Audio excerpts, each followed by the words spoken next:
Hello. Good evening बच्चों।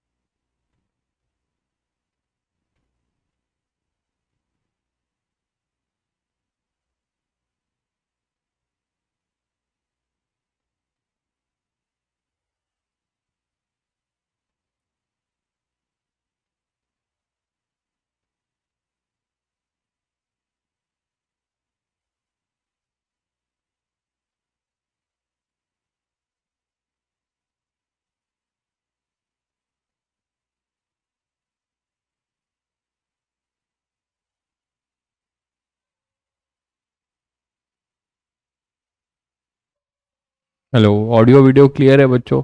एक बार comment कर दीजिए। ऑडियो वीडियो क्लियर है?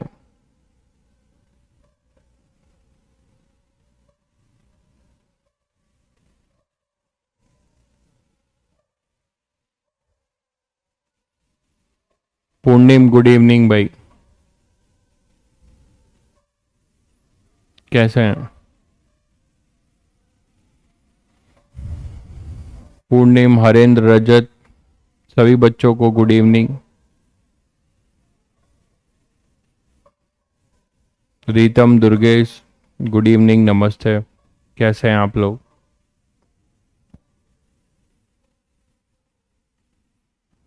Sanjana, Madhav, good evening.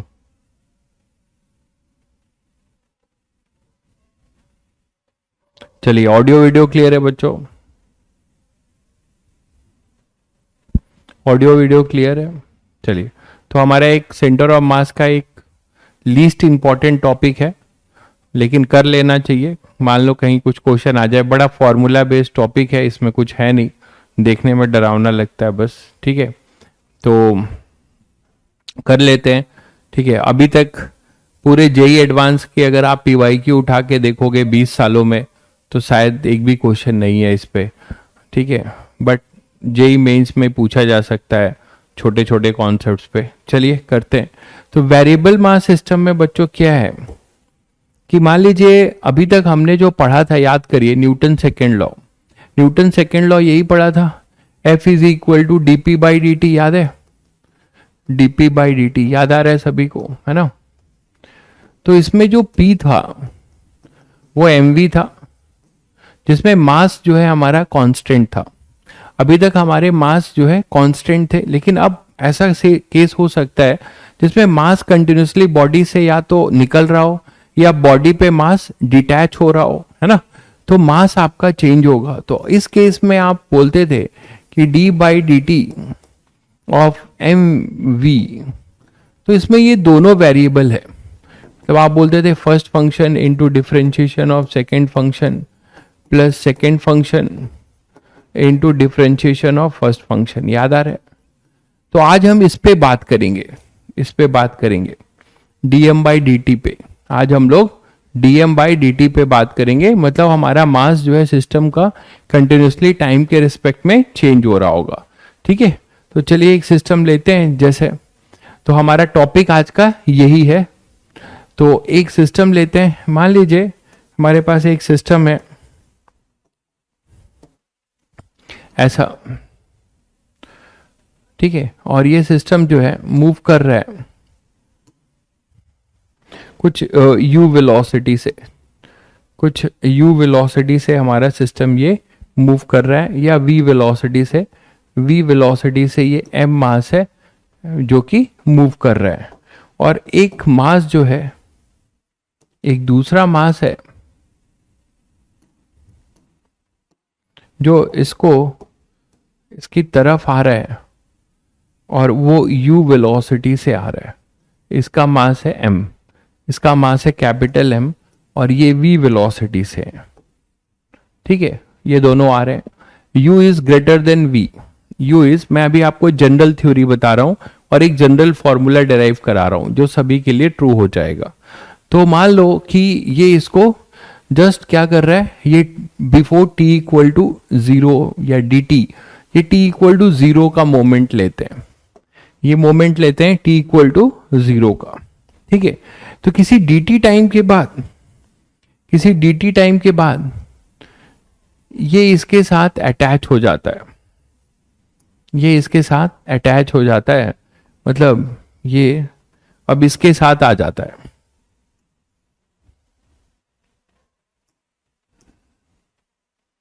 ठीक है,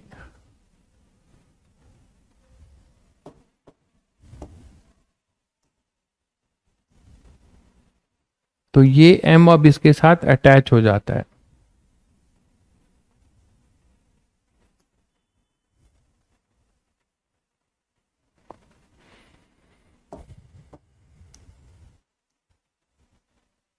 ठीक है, m जो है इसके साथ अटैच हो जाता है,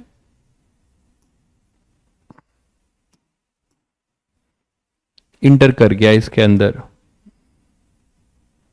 तो मास जो है dt टाइम में अटैच हो गया, जो बॉडी जा रहा था उसके साथ ये मास dt टाइम में अटैच हो गया। तो टोटल इसका सिस्टम का मास क्या हो जाएगा, मान लीजिए इस m की जगह पे फंक्शन बना रहे हैं तो इसको हम लोग dm ले लेते हैं, इसको हम लोग dm ले लेते हैं,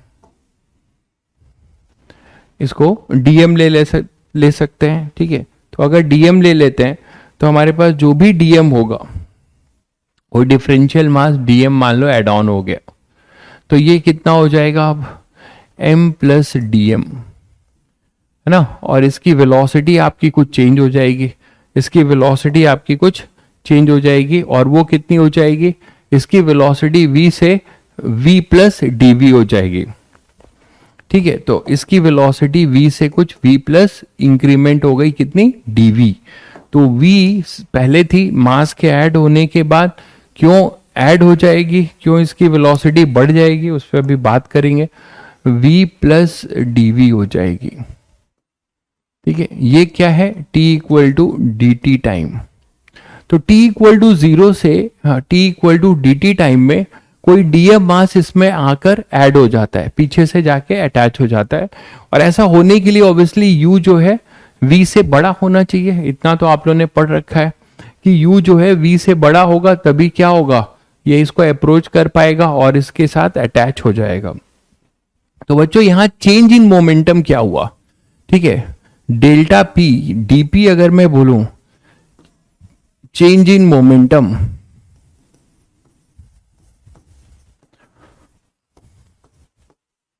इन dt टाइम, मास के ऐड होने से, मास के ऐड होने से पहले आइसोलेटेड सिस्टम था m मास का जो v वेलोसिटी से जा रहा था, इसका मोमेंटम था m इंटू वी।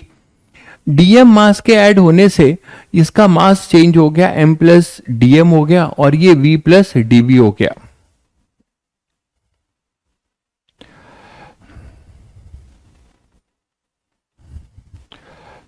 बहुत बढ़िया भाई आदित्य, आपकी लाइट नहीं है फिर भी आप पढ़ रहे हैं, ये जज्बा आपको जो है कुछ ना कुछ दे के जाएगा, कोई बात नहीं।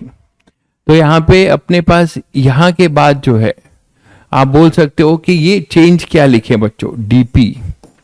तो डीपी जरा बताइए आप लोग क्या लिखेंगे।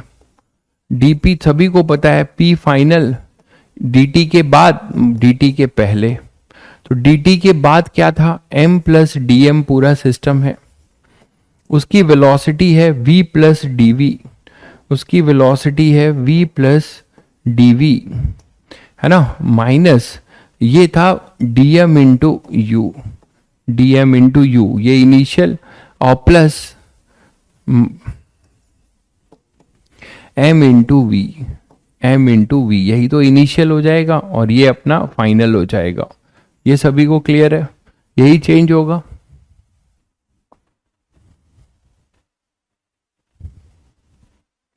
भाई कोलिजन खत्म है, ठीक है, आप रोज क्लास नहीं करते हैं शायद, कोलिजन खत्म है, बस एक छोटा सा टॉपिक रह गया था, इसी को मैं एक्स्ट्रा क्लास में खत्म कर रहा हूं। ठीक है, आज ही एक खत्म हो जाएगा और उसके बाद जो है अपना रोटेशन चल रहा है, चलता रहेगा। तो यहां से अपने पास क्या हो जाएगा, इसको ओपन करिए तो अपने पास आएगा m capital V, m capital V plus m D v plus d m v, है ना, plus d m D v minus d m u minus m v. ठीक है, तो बच्चों अब यहां से देखो डी एम यू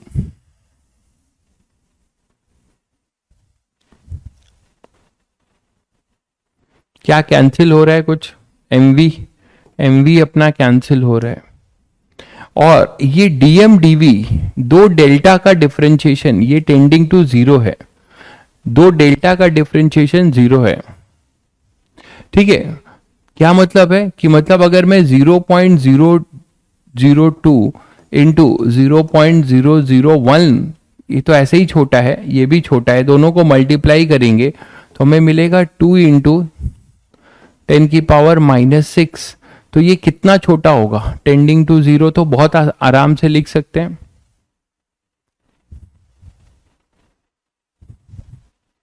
ठीक है, तो यहां पे अपने पास ये चीज सबको समझ में आ गई कि मैंने क्यों जो है इसको जीरो किया है।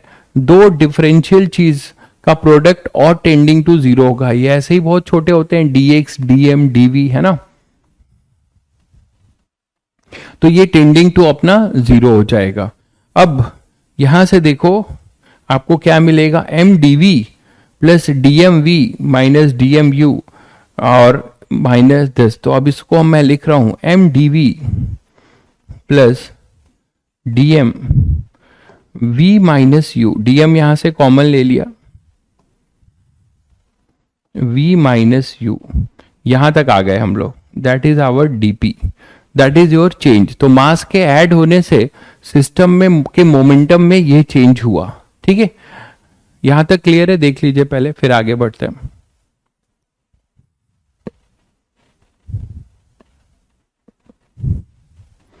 माधव भाई advance plus plus plus plus सब करा देंगे, पहले जो पढ़ रहे हो पढ़ तो लो मेरे भाई, सब एडवांस ही पढ़ रहे हैं आप, यहाँ कोई मेंस नहीं पढ़ रहे हैं, सब एडवांस ही पढ़ रहे हैं।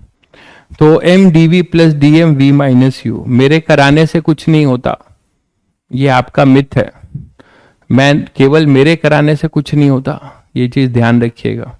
करने वाले इसी पर जो है 11 साल पढ़ाया हूं, लोग सेलेक्ट हुए हैं, आप भी सेलेक्ट हो जाएंगे, बस आपको करने का जज्बा होना चाहिए और आप कर रहे हो अगर एक्चुअली तो। Dp equal to M D v plus d m v minus u, यहां तक क्लियर है सभी को। चलिए आगे बढ़ते हैं फिर। तो बच्चों यहां से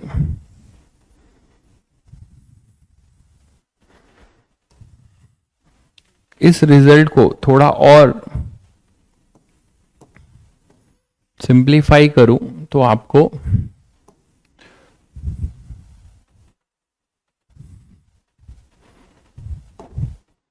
तो डीपी हमें मिला था m D v plus v minus you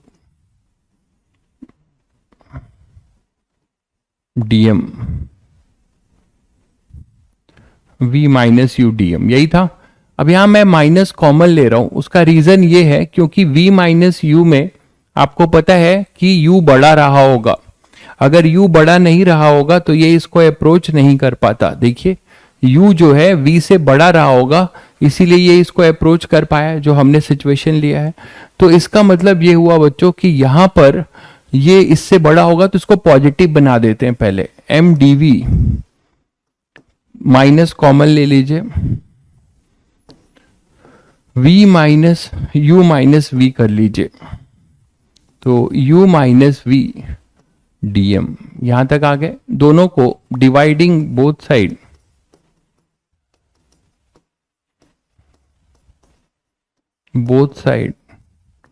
bye dt, अगर हम dt से दोनों साइड डिवाइड करें तो dp by dt equal to क्या आएगा बच्चों, इधर m D we by D t, और माइनस इसे आप क्या लिख सकते हैं, इसे आप u माइनस वी को v रिलेटिव लिख सकते हैं भाई, dm बाई डी टी। ठीक है, क्या v रिलेटिव है, ये इसको समझते हैं। v रिलेटिव क्या है, ये ऐसे जा रहा था, ये m था, ये v से जा रहा था, ये dm मास ऐड होने को आया u से। तो रिलेटिव का क्या मतलब है, इसके रिस्पेक्ट में आप इस पे रेस्ट पे आ जाओ और इसके रिस्पेक्ट में ये किस वेलोसिटी से इसको इंटर किया है, u माइनस वी से, that is your v relative, that is your v relative. ठीक है, तो ये अपना v रिलेटिव है। dp क्या है, dp is the change in momentum, dp is change in momentum. ठीक है, मास के चेंज होने के वजह से मोमेंटम चेंज हो रहा है, तो दैट इज योर dp, तो चेंज इन मोमेंटम। अब dp बाई dt ये क्या है, rate of change of momentum. तो किसी सिस्टम में बच्चों rate of change of momentum होता है तो बाय न्यूटन सेकेंड लॉ वो एक्सटर्नल फोर्स F एक्सटर्नल के नाम से जाना जाता है, F external equal to dp by dt।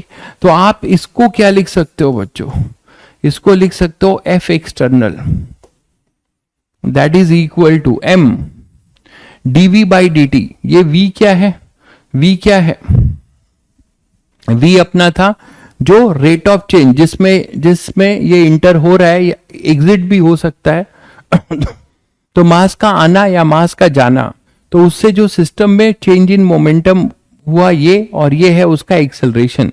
तो m dv बाई dt उसका एक्सेलरेशन हो गया, तो m dv बाई dt उसका एक्सेलरेशन है, एक तरीके से वेक्टर लिख दे रहा हूं, और minus v relative dm by dt। ये जो टर्म है इसको ध्यान से देखिए, एक फोर्स तो यहां पर दिखता है ना, एक फोर्स आपको यहां दिख रहा है, इसको ऐसे ले आइए F एक्सटर्नल, इसको इस तरफ ले आइए, तो plus v relative dm by dt, इसको एक तरफ इधर ले आइए, is equal to m dv by dt, m dv by dt ऐसे लिख लीजिए। तो अब आप मुझे बताओ कि ये तो एक्सटर्नल फोर्स है, ये मास इनटू एक्सेलरेशन है सिस्टम का, तो ये क्या है, ये भी एक फोर्स है, ये नेट फोर्स है। ये फोर्स किसके वजह से आया सिस्टम में, एक्सटर्नल फोर्स तो बाहर से आएगा। या इस चीज को, बस इस लाइन को अगर आप समझ गए तो पूरा चैप्टर के क्वेश्चंस कर लेंगे, इस लाइन को समझ लीजिए।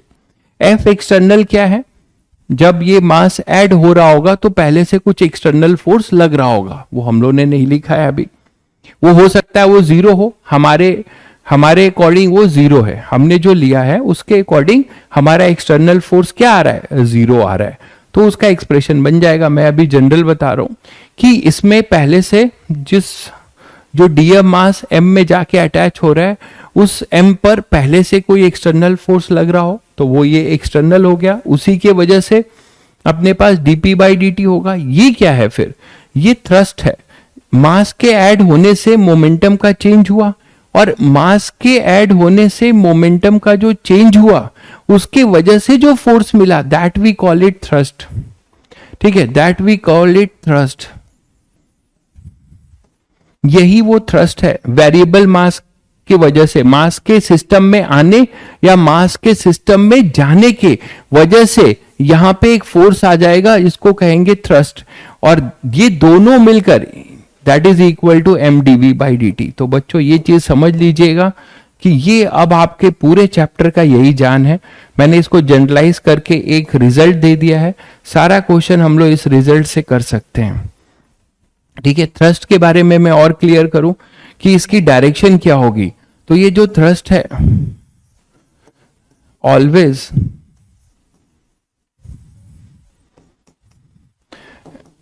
इन the direction of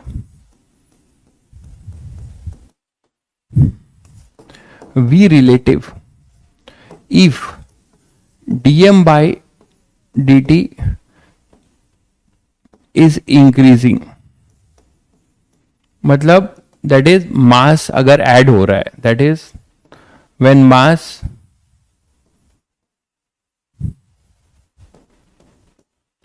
attached to the system, तभी तो मास बढ़ेगा। तब आप क्या लेंगे, जो थ्रस्ट आएगा उस पे वो थ्रस्ट की वैल्यू v रिलेटिव के बराबर होगी। अभी मैं आपको जैसे यहां समझाता हूं, यहां देखिएगा,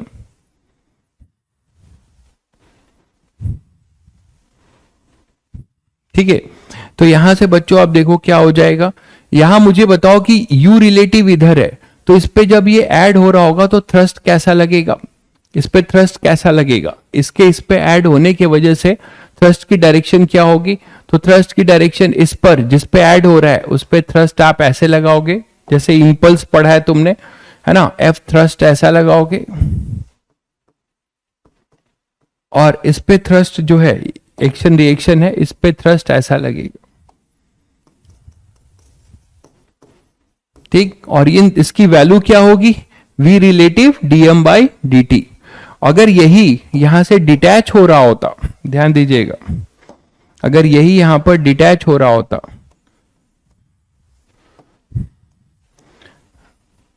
तो आप लिखते,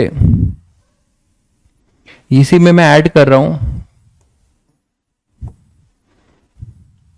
thrust always in the direction of v relative,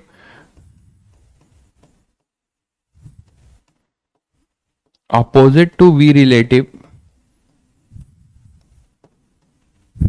if dm by dt is negative, is decreasing, that is mass detach होगा, mass leaving the system।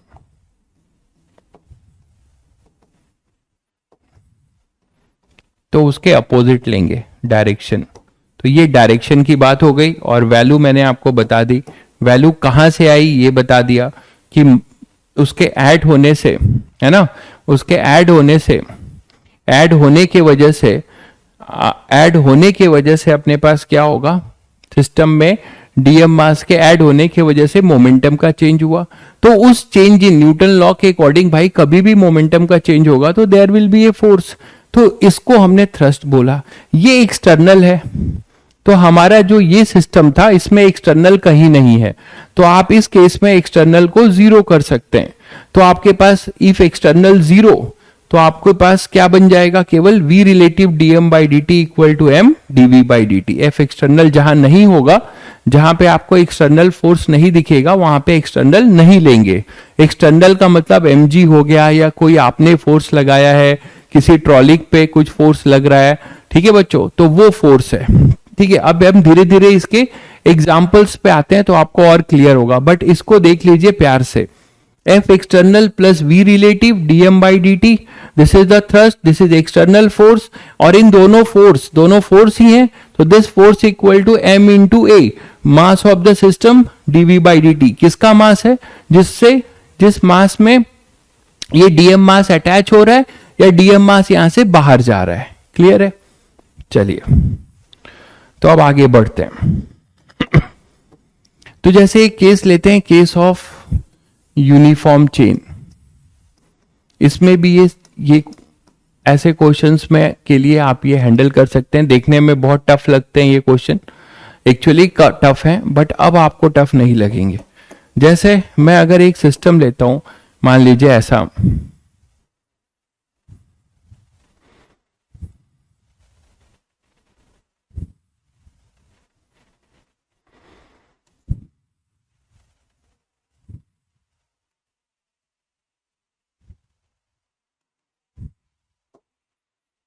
और इस पे बहुत सारे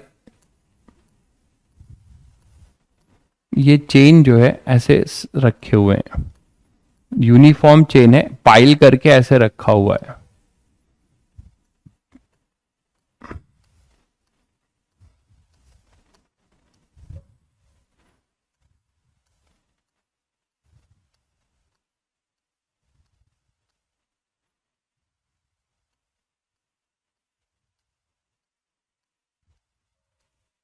मान लो ऐसे चेन रखा हुआ है, ठीक है, किसी टेबल पे।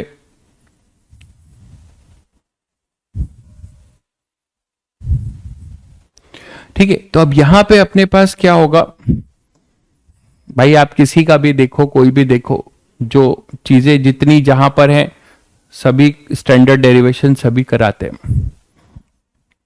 तो यहां पे अपने पास ये है। अब इसके लिए यहां पे इस वाले के लिए यहां से अगर इसको हल्का सा पुल कर दो, है ना, तो ये धीरे धीरे यहां से नीचे से, ये होल है, यहां से नीचे से गिरने लगेगा, यहां पे ये गिरने लगेगा। तो यहां से हल्का सा अगर आप इसे पुल कर दो t इक्वल टू 0 पे, चेन का कोई एक एंड है उसको आप पुल कर दे रहे हो, यहां से इसको इस सिरे को खींच ले रहे हो, तो धीरे धीरे क्या होगा, मान लो सिरे का ये सिरा, ये जो लूज एंड है ये यहां पर है, ठीक है, इसको आप यहां से सरका रहे हो धीरे धीरे, तो क्या होगा, एक ऐसा टाइम आएगा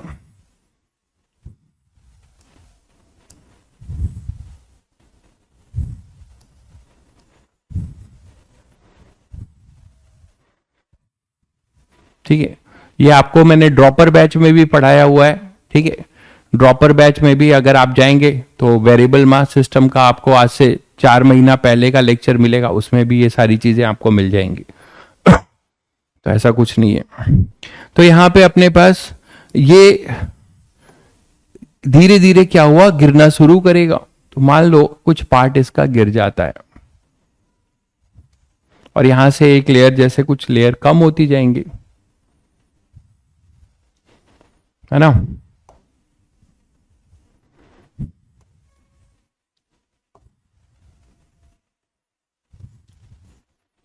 तो यहां से कुछ मान लो इसका कुछ एक्स लेंथ नीचे आ गया, एक्स लेंथ नीचे आ गया और ये जा रहा है। अब धीरे धीरे जैसे जैसे ये यहां से जब ये छोड़ोगे और ये इस तरीके से आ रहा है, यूनिफॉर्म चेन है, लैम्डा जो है लीनियर मास डेंसिटी है, linear mass density, lambda is linear mass density, lambda is your linear mass density, ठीक है। तो यहां पे अपने पास ये x है, तो बच्चों यहां पर ये बताओ कि इसकी कुछ ना कुछ वेलोसिटी होगी, ध्यान से सुनिएगा। अब आपको देखने में आप पूछोगे सर इसमें करना क्या है, इसमें आपको करना ये है कि आपको निकालना है कि इस पे जो है इसकी velocity as a function of time, इसकी velocity as a function of time, या इस पे क्या थ्रस्ट लग रहा होगा ये आपको बताना है। Velocity as a function of time या थ्रस्ट आपको इस पे बताना है। तो आप उस फॉर्मूले को थोड़ा ध्यान से देखिए, जो फॉर्मूला आपने अभी निकाला है उस फॉर्मूले को ध्यान से देखिए, और उस फॉर्मूले को अगर आप देख रहे हैं तो उसके अकॉर्डिंग आपको कुछ क्लू मिलेगा, थोड़ा सोच लीजिए। क्या ये वेरिएबल मास सिस्टम बन रहा है, क्या ये वेरिएबल मास सिस्टम बन रहा है बच्चों? तो वेरिएबल मास सिस्टम बन रहा है कैसे, धीरे धीरे जो मासेस यहां पर हैं वो धीरे धीरे यहां से कम होते जा रहे हैं, तो हर link step wise step link यहां से निकल रही है। तो आप ये बताओ कि एक लिंक अभी t इक्वल टू 0 से कहानी शुरू हुई, किसी टाइम में ये लिंक है, अब ये जो व्हाइट से मैं ये कर रहा हूं ये लिंक अब इसमें ऐड होगी। इससे पहले अभी एक एडिशन का केस है, अगर इसको आप कंपेयर करो कि ये एक सिस्टम बन गया, तो ये बच्चों एक सिस्टम बन गया, अब इसमें ये वाली जो लिंक है ये ऐड होने जा रही है, ध्यान दीजिएगा। ये जो लिंक है जिसका मास मैं कुछ डीएम बोल सकता हूं, तो ये डीएम मास जो है इस वाले एक्स मास, इस वाले का जो भी एक्स है इसका मास मान लीजिए कितना है, सिस्टम का mx है, ठीक है। इसकी वेलोसिटी कुछ v है, इसकी वेलोसिटी कुछ v है। अब यहां से ये वाली लिंक इसमें ऐड होगी और ये और इसका लेंथ बढ़ जाएगा, तो एक तरीके से इसमें से मास का हर लिंक ऐड होते होते इस लेंथ को बढ़ा रहा है और यहां कम हो रहा है और धीरे धीरे ये बढ़ रहा है, और यहां पे जब ये कोई डीएम मास इस पे आके ऐड होगा तो इसका मोमेंटम भी चेंज होगा और यहां पे एक थ्रस्ट लगेगा। तो ये जो mx है और इसको मैं कुछ डीएम बोल रहा हूं, तो अब ये वही केस तो है जो अभी हम लोगों ने डिस्कस किया था, ठीक है, कि एक फ्रेशली कोई डीएम मास इसमें आके ऐड होगा, तो आप बता सकते हो बच्चों कि इसमें क्या होने वाला है। v रिलेटिव पहले निकाल लिया जाए, फॉर्मूला सभी को अभी मैंने डिराइव कराया कि f external plus v relative dm by dt is equal to, है ना, is equal to m dv by dt, m dv by dt, याद है सभी को ये चीज बताया गया। अब यहां पहले हम v रिलेटिव की बात करते हैं और f एक्सटर्नल की, यहां पे हैंगिंग है, तो f एक्सटर्नल तो सबको पता है क्या लग रहा है, यहां पे f एक्सटर्नल के नाम पे यहां पे लगेगा mg, f एक्सटर्नल यहां पर क्या होगा, वो होगा इसका वेट, और वो कितना होगा mxg, जिसको आप लिख सकते हो लैम्डा xg, क्यों? mx क्या होगा? लैम्डा अगर लीनियर मास डेंसिटी है तो लैम्डा इंटू एक्स, ये हो जाएगा mx। ठीक है, तो यहां से अपने पास ये आ गया। अब dm बाई dt क्या है बच्चों? तो dmx बाई dt को आप लिख सकते हो लैम्डा dx बाई dt। और dx बाई dt क्या है? ये जैसे जैसे इसकी dx बाई dt को हम उस इंस्टेंट का v लिख सकते हैं। यहां पे ये लिंक कभी यहां रहा होगा, तो धीरे धीरे इसका रेट ऑफ चेंज है ना, इस चेन का बढ़ना, चेन जिस रेट से बढ़ रहा होगा, चेन का लेंथ जिस रेट से बढ़ रहा होगा वही ये वेलोसिटी है। तो इसको आप लिख सकते हो लैम्डा v, इसको आप लिख सकते हो लैम्डा v। तो बच्चों अब यहां पे आपको v रिलेटिव अब बचता है। v रिलेटिव क्या होगा? मैंने बताया था कि सिस्टम में ऐड होना, तो जिस सिस्टम में ऐड हो रहा होगा उसके रिस्पेक्ट की वेलोसिटी। तो अभी यहां पर ये रेस्ट पर है, फिर ये इसमें ऐड हो जाएगा तो इसके बाद वेलोसिटी v होगी। तो what is your v relative? यहां एक तरीके से v रिलेटिव में u जीरो है, ध्यान से देखिएगा, ये लिखना बहुत जरूरी है ध्यान से। v रिलेटिव क्या बताया था? u minus v। तो यहां पर देखो u जीरो है, u vector minus v vector, तो u अपना जीरो है और v क्या है? ये v है और v वेक्टर लिख रहे हैं, हम वेक्टरली लिखेंगे। तो एक तरीके से हमें लिखना चाहिए u vector minus v vector ऐसे। तो u तो यहां पर जीरो है क्योंकि dm अपना यही dm है ना, तो यहां पर u जीरो है, ये रेस्ट पर है, ये अपना रेस्ट पर है। और v जिसमें ऐड हो रहा है उसकी वेलोसिटी v है लेकिन नीचे है, तो माइनस v माइनस जे कैप, अगर आप वेक्टरली लिखते हैं तो ये आएगा v जे कैप। तो आपको v रिलेटिव क्या मिला? v जे कैप, और ये ऊपर मिल रहा है, इसका मतलब थ्रस्ट कैसा लगेगा? इस चेन पे अगर ये लिंक्स जैसे जैसे सरक कर गिर रहा होगा तो इस चेन पे थ्रस्ट ऊपर लगेगा, चेन पे, इस चेन पे थ्रस्ट कैसा लगेगा? ऊपर, और चेन पे ऊपर लगेगा और बाकी टेबल वाले पे नीचे। समझ गए? Action and reaction. जैसे मैं इस पे अगर डायरेक्शन की बात करो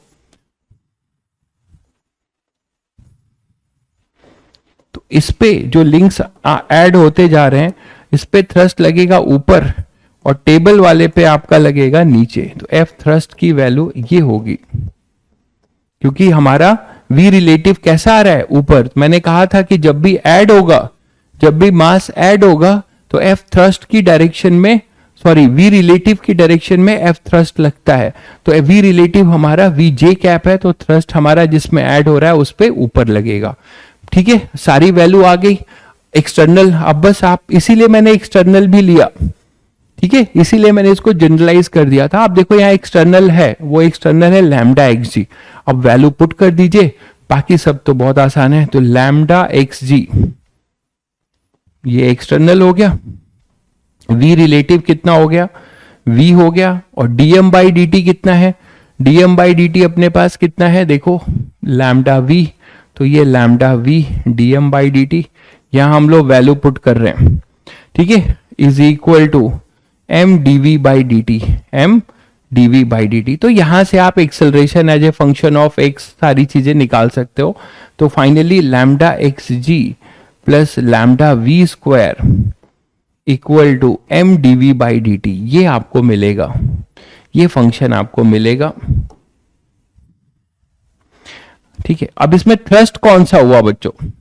ये तो चलो फंक्शन हुआ आगे के लिए, क्वेश्चंस में आगे कुछ पूछा जाए कि v as a function of x दे दिया जाए तो आपको टोटल निकाला जाए।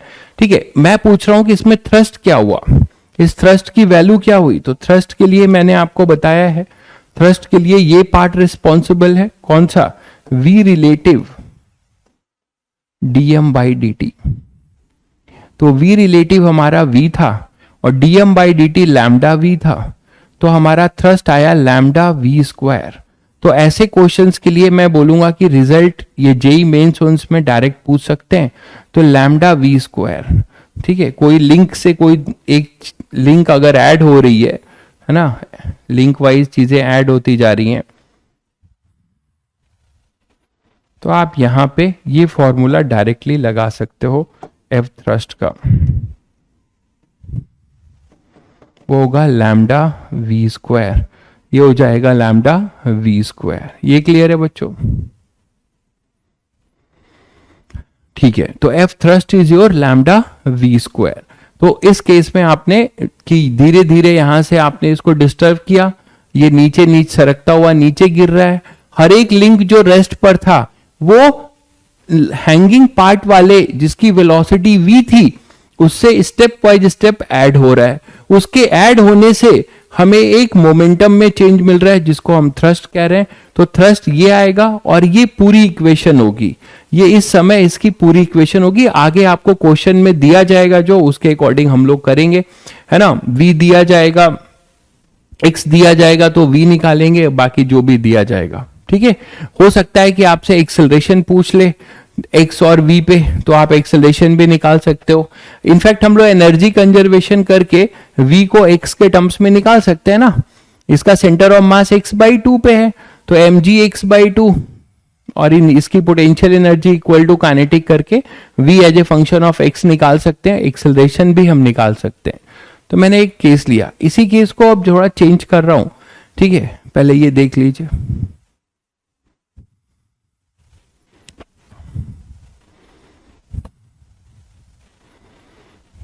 चलिए इसी में अब कुछ उल्टा कर रहा हूं। मान लीजिए इसमें केस क्या ले रहा हूं कि हमारे पास एक टेबल है और टेबल पे ये यही चेन एज ए पाइलिंग करके रखा हुआ है।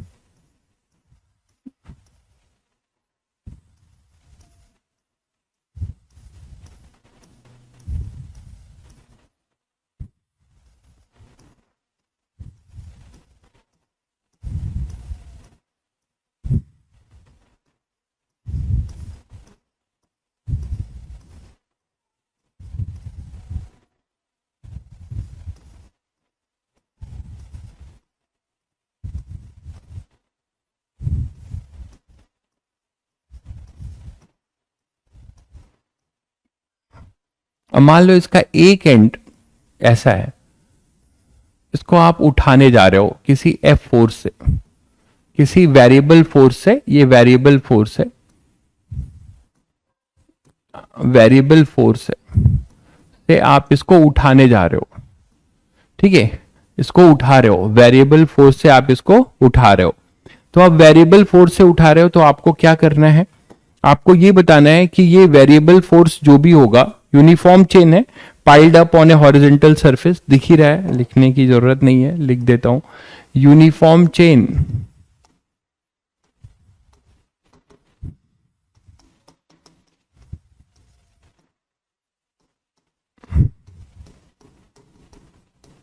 हॉरिजॉन्टल सरफेस, दिख ही रहा है सबको कि हॉरिजॉन्टल सरफेस पे पाइल्ड करके रखा हुआ है।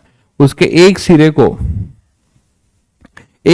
बच्चों आप इसको उठा रहे हो, एक सिरे को उठा रहे हो वेरिएबल फोर्स से, ठीक है। तो वेरिएबल फोर्स से उठा रहे हो इस तरीके से कि जो सिरा आप उठा रहे हो वो हमेशा कांस्टेंट वेलोसिटी से, मतलब जो चेन उठ रहा होगा वो हमेशा कांस्टेंट वेलोसिटी से उठ रहा होगा, ये कंडीशन है।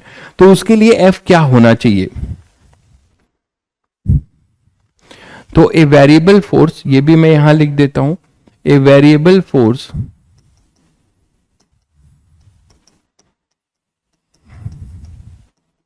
Lifting the chain with constant velocity. अब आप लोगों को कुछ बच्चों के दिमाग में आ गया होगा कि क्यों इसको वेरिएबल फोर्स लगाना पड़ रहा है विथ कांस्टेंट वेलोसिटी। अगर हमें वेलोसिटी को कांस्टेंट रखना है, धीरे धीरे हम लेंथ को बढ़ा रहे हैं, है ना, लेंथ को हम बढ़ा रहे हैं, तो उसी के अकॉर्डिंग हमें क्या करना होगा कि जो चेन लिफ्ट हो रहा है उसका एक्सेलरेशन हमेशा जीरो है, जबकि चेन की लेंथ बढ़ रही है, चेन का लेंथ बढ़ रहा होगा तो उसका वेट बढ़ रहा होगा, तो उसके अकॉर्डिंग एक्सटर्नल एजेंट को भी काउंटर करना पड़ेगा, ठीक है। तो उसी लिए वो वेरिएबल फोर्स कर रहा है जिससे कि v कांस्टेंट बना रहे। तो आपको बताना है lifting the chain with constant velocity, तो आपको क्या क्या फाइंड करना है, find this force as a function of x। दूसरा कि आपको वर्क डन जो किया है इसने उससे एनर्जी लॉस्ट कितना होगा, energy lost during lifting, during lifting, इसको पूरे चेन को उठा लेने में कितनी एनर्जी की, इसको पूरे चेन को उठाने में कितनी एनर्जी लॉस हो गई होगी। तो बच्चों अब इसमें देखो क्या करोगे, इसमें भी तुम्हें पता है कि किसी इंस्टेंट पे अगर आप लेते हो, किसी इंस्टेंट पे अगर आप लेते हो कि कुछ एक्स लेंथ उठ चुका है, इसमें हम ये मान के चलें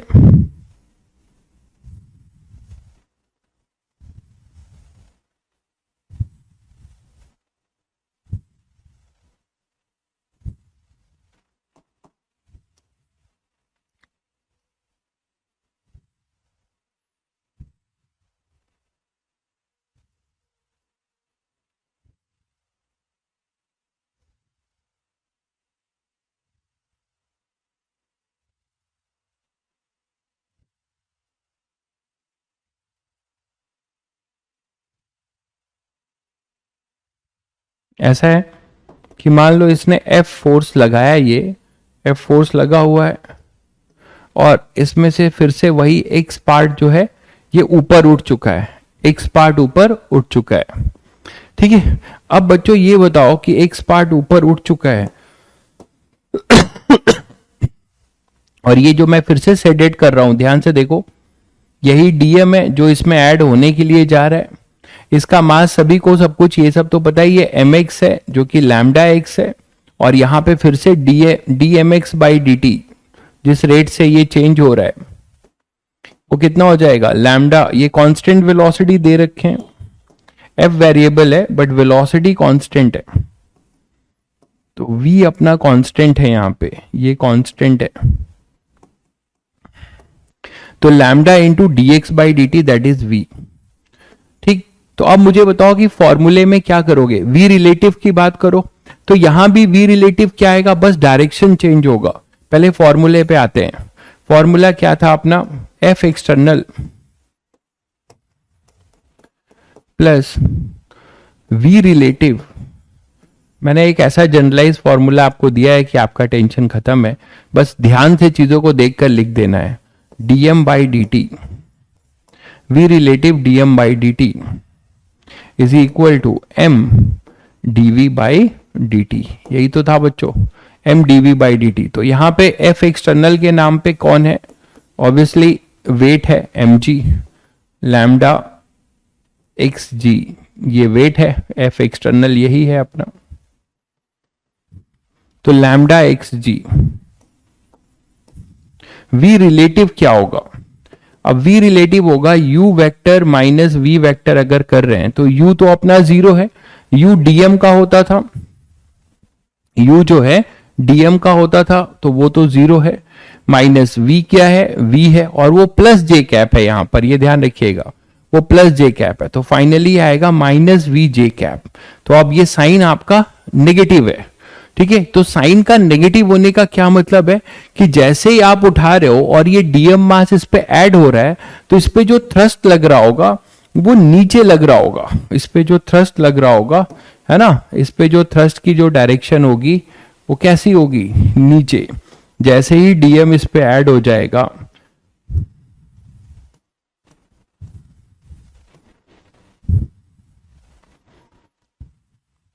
तो जैसे ही आप इसमें ये डीएम ऐड हो जाएगा इस एक्स लेंथ में, तो इसमें जो थ्रस्ट लगेगा वो अपना नीचे लगेगा, एफ थ्रस्ट वी रिलेटिव की डायरेक्शन में, ये तो अपना एफ है ही।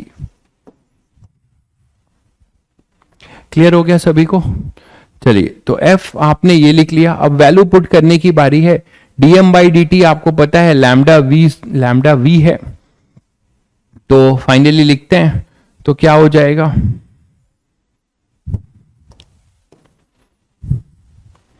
तो ये वैल्यू सारी यहां पे पुट कर देते हैं, यहां पे पुट करिए इन सभी वैल्यू को, तो क्या मिलेगा, lambda x g minus v into lambda v dm by D t lambda v. ठीक है, दोनों वी सेम ही है, तो लैम्डा वी स्क्वायर मैं डायरेक्ट लिख दे रहा हूं। ठीक है, ये पूरा वी रिलेटिव, यही तो थ्रस्ट है, वी रिलेटिव पूरा ये बनेगा, equal to m dv by D t, m dv by D t. यहां तक क्लियर है बच्चों? अच्छा, एफ एक्सटर्नल एजेंट में दो लोग हैं, एक मिनट, एफ एक्सटर्नल एजेंट गलत लिखा है मैंने, एफ एक्सटर्नल में दो लोग हैं, आप लोग भी नहीं बता रहे हो, कमेंट नहीं आ रहे हैं क्या तुम लोग के एक के भी? एफ एक्सटर्नल में दो लोग हैं भाई, एफ एक्सटर्नल में एक एक्स्ट्रा वेरिएबल फोर्स लगा रहा है जो एफ है, और नीचे वेट है लैम्डा एक्स जी, तो दो लोग हैं यहां पर एफ एक्सटर्नल में। तो यहां पे आएगा f minus lambda x g, f minus lambda x g minus lambda v square equal to m dv by D t. ये आएगा बच्चों, ये आएगा। ये क्लियर है सभी को? यहां तक क्लियर है? देख लीजिए।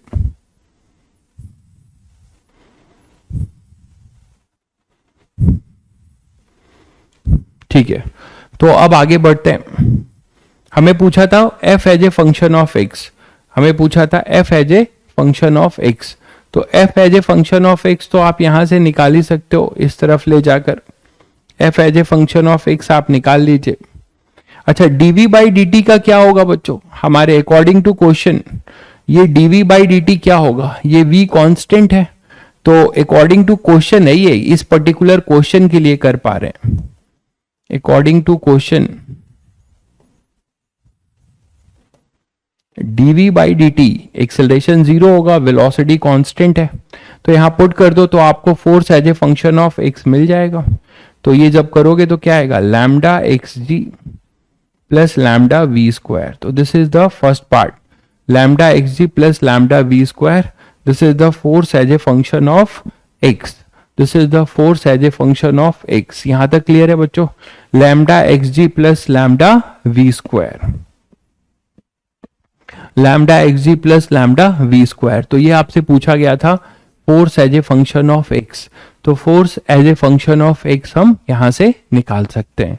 ये क्लियर है? फिर आपसे पूछा जा रहा है एनर्जी लॉस ड्यूरिंग लिफ्टिंग, जब इसने पूरा उठा दिया होगा तो कितनी एनर्जी लॉस्ट हो गई? तो सभी बच्चों को पता है कि एनर्जी लॉस का क्या मतलब है, कि जो हमारे पास एनर्जी पहले थी और उठाने के बाद जो एनर्जी थी, उन दोनों में अगर कोई डिफरेंस आ गया तो ऑब्वियसली एनर्जी का लॉस हुआ है, नहीं तो एनर्जी कांस्टेंट थी, कंजर्व रहती। तो वो देखें कि वो लॉस क्या होता है, तो उसके लिए वर्क एनर्जी थ्योरम पे आएंगे और हमें सेकेंड पार्ट के लिए थोड़ी मेहनत और करनी पड़ेगी। पहले हम देखते हैं वर्क डन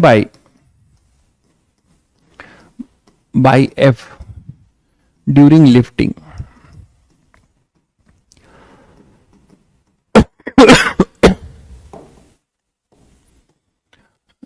है ना, as a function of x ही निकालेंगे। तो work done by F during lifting, तो एफ का अभी हमने फंक्शन निकाल लिया था, एफ हमारे पास था lambda x g minus lambda v square, है ना, यही तो था, जिसमें लैम्डा वी स्क्वायर तो कांस्टेंट है। तो इसका वर्क लिखें तो डी डब्ल्यू वो हो जाएगा एफ डी एक्स, इसको इंटीग्रेट करें 0 से x और ये होगा 0 से w, तो w आएगा अपने पास lambda g x d x 0 से x minus lambda v square, ये पूरा कांस्टेंट है, ये तो पूरा कांस्टेंट है, v भी कांस्टेंट है, लैम्डा भी, तो यहां केवल dx इंटीग्रेट होगा 0 से x, तो w क्या आ जाएगा? Lambda x square g by 2 lambda g x square by 2 minus lambda v square x,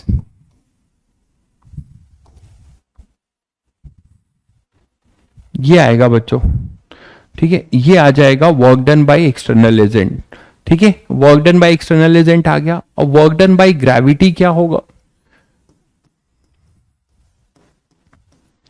work done by gravity, तो इसमें बहुत सारे छोटे छोटे ऑब्जेक्टिव क्वेश्चन बन सकते हैं, बहुत बड़ा सवाल बना दिया मैंने। वर्क डन बाय ग्रेविटी, तो ग्रेविटी का वर्क क्या होगा? एफ रॉन्ग लिखा है, एफ रॉन्ग है क्या? एफ क्या था? अच्छा प्लस था क्या? Lambda x g plus lambda v square था। ओके, तो ये प्लस था, कोई बात नहीं, यहां प्लस कर लीजिए और कोई चेंज नहीं होगा। ठीक है, प्लस होगा। वर्क डन बाय ग्रेविटी क्या लिखोगे? तो ग्रेविटी का हो जाएगा डी डब्ल्यू, ग्रेविटी वो हो जाएगा जो भी उसका आपने इसको कहां से कहां तक, अब बोलोगे sir work done by gravity भी वेरिएबल है, क्योंकि जैसे जैसे चेन की लेंथ बढ़ रही है उसका वेट चेंज हो रहा है ना। लेकिन हमें ये पता है कि हमें इसको 0 से कहां तक का निकालना था, x पे। तो जब ये x पर आ गया था, ऐसे सोचो कि ये जो पोर्शन था ऐसे था, आपने इसको फिर उठा दिया, है ना, उठा दिया, और यहां पे इसका COM है और ये पूरा x है, ये अपना x/2 है सेंटर ऑफ मास। तो इसकी पोटेंशियल एनर्जी का चेंज ही तो होगा बच्चों, है ना, पोटेंशियल एनर्जी का चेंज होगा। तो W ग्रेविटी को हम क्या लिख सकते हैं, -du, याद है सबको। तो -du मतलब इनिशियल माइनस फाइनल, तो इनिशियल 0 है और फाइनल अपना क्या हो जाएगा, इसका मास कितना है, लैम्डा एक्स, और लैम्डा एक्स मास हो गया इंटू जी इंटू एच, एच कितना हो जाएगा, x/2। क्लियर है? इसको इधर कर लो।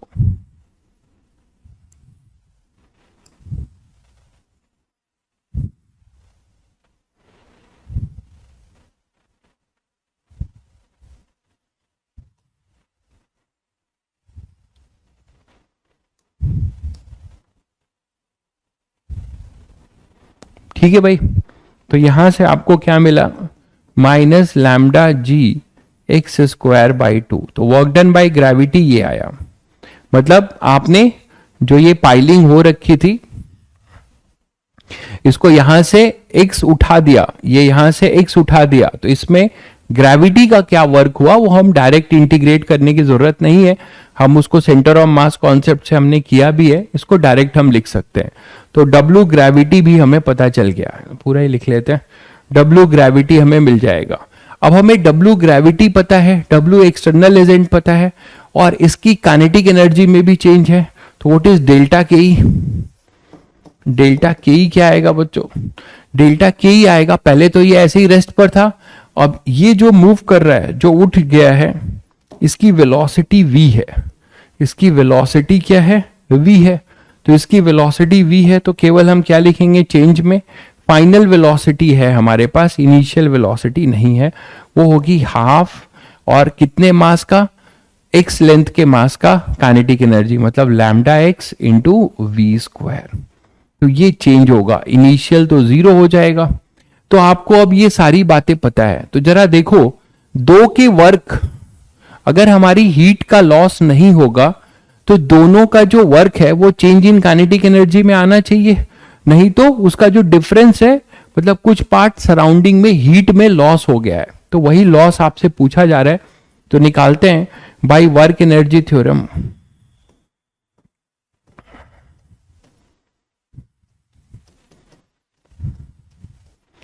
Y work energy theorem, work done by gravity, work done by f plus work done by gravity equal to delta k e, plus यहां पे आपको हीट भी मिलेगी। आप बोलोगे सर ये कैसे, अगर ये this is equal to this, अभी तक हम जो पढ़ते आए, अगर होता है तो हीट 0 हो जाएगी, अपने आप आपको 0 मिल जाएगा, आप करके देख लीजिए। डब्ल्यू एफ अपने पास है lambda x²g/2 plus lambda v²x, और W ग्रेविटी है माइनस लैम्डा gx²/2, ठीक, और चेंज इन काइनेटिक एनर्जी अपने पास है lambda x v²/2 plus heat. तो यहां से हमें देखें हीट मिल रही है, ये टर्म तो कैंसिल होता है, और हमें देखो यहां से हीट मिल रही है, 0 नहीं मिल रही है, तो हमें हीट जो मिल रही है वो मिल रही है this minus this, lambda v²x minus lambda v²x/2। तो हमें हीट मिल रही है लैम्डा v²x/2 जूल, ये हीट मिल रही, मतलब काइनेटिक एनर्जी का आधा, देखो आप,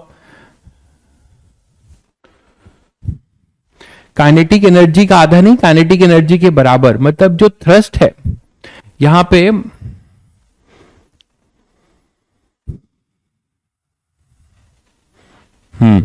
तो ये जो भी वर्क है इसमें काइनेटिक एनर्जी के बराबर की हीट भी जा रही है, काइनेटिक एनर्जी के बराबर की हीट जा रही है।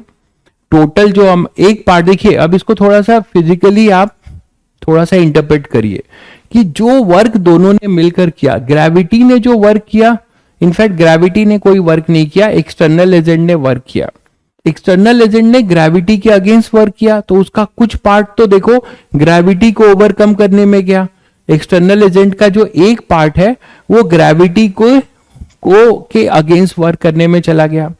बाकी बचा ये पार्ट, इसमें से ध्यान से देखिए, इसमें से आधा पार्ट तो काइनेटिक एनर्जी में गया और आधा पार्ट हीट में चला गया। ठीक है, जो एक्सटर्नल एजेंट की लिफ्टिंग हो रही है, वो लिफ्ट कर रहा है, उसका एक पार्ट तो वर्क डन बाई ग्रेविटी को ओवरकम करने में जा रहा है, नीचे लग रहा है mg, और उसका जो दूसरा पार्ट है, ये part lambda v square x, उससे आधा काइनेटिक एनर्जी मिल रहा है चेन को और आधा हीट में जा रहा है। कोई मुझे यहां कमेंट करके बताएगा कि हीट कैसे कैसे, मतलब हम हीट की बात क्यों कर रहे हैं, थोड़ा सा कुछ फीलिंग आ रही है किसी को तो कमेंट करके बताएगा, हीट की बात हम क्यों कर रहे हैं, कैसे हो सकता है, हीट कैसे आई होगी।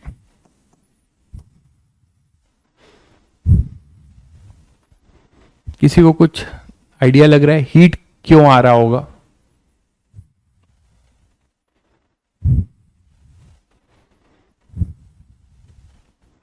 रबिंग नहीं बच्चों, यहां पे कोई फ्रिक्शन नहीं है, मैं यहां पे लिख दूं आपको कि इनमें आपस में कोई फ्रिक्शन नहीं है।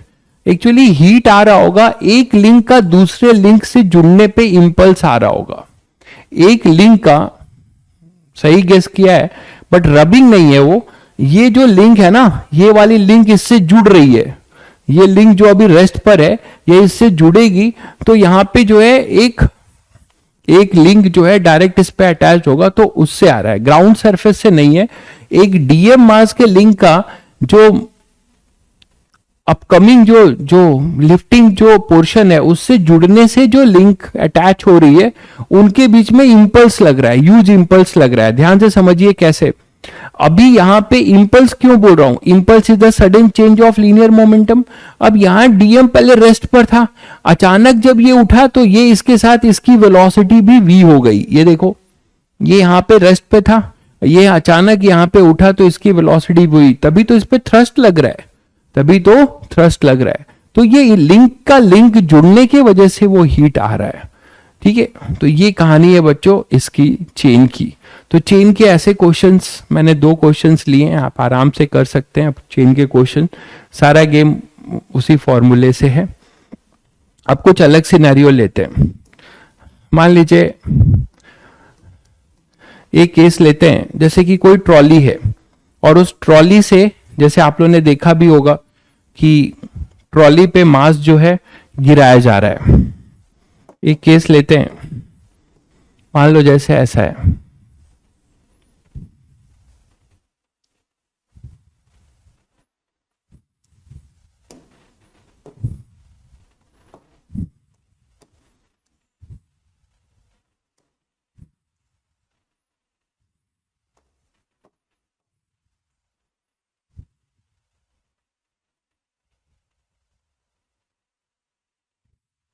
और यहां पे कोई ऐसे हुपर है, हुपर समझते हो, आटा चक्की देखा है सबने, आटा चक्की में ऐसा बना होता है, और यहां से हम कुछ सैंड जो है इसमें सैंड भर रखें, इसके कैप को खोल देंगे, इस पे गिरने लगेगा।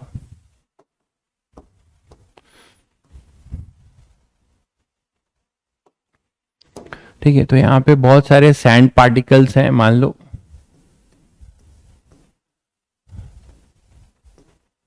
ठीक है, अब इसको ओपन कर देंगे, अभी मान लो ये क्लोज्ड है,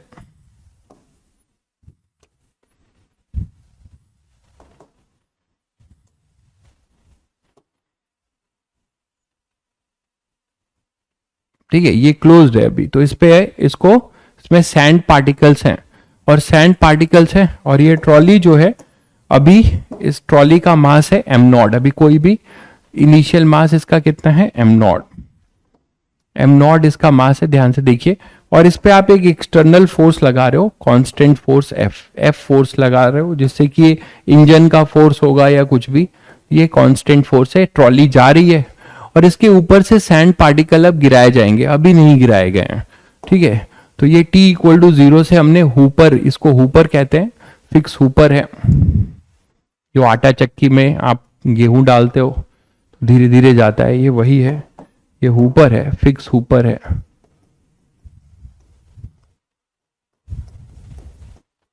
ठीक है, फिक्स हुपर है, ये सैंड पार्टिकल है, ये सैंड पार्टिकल है।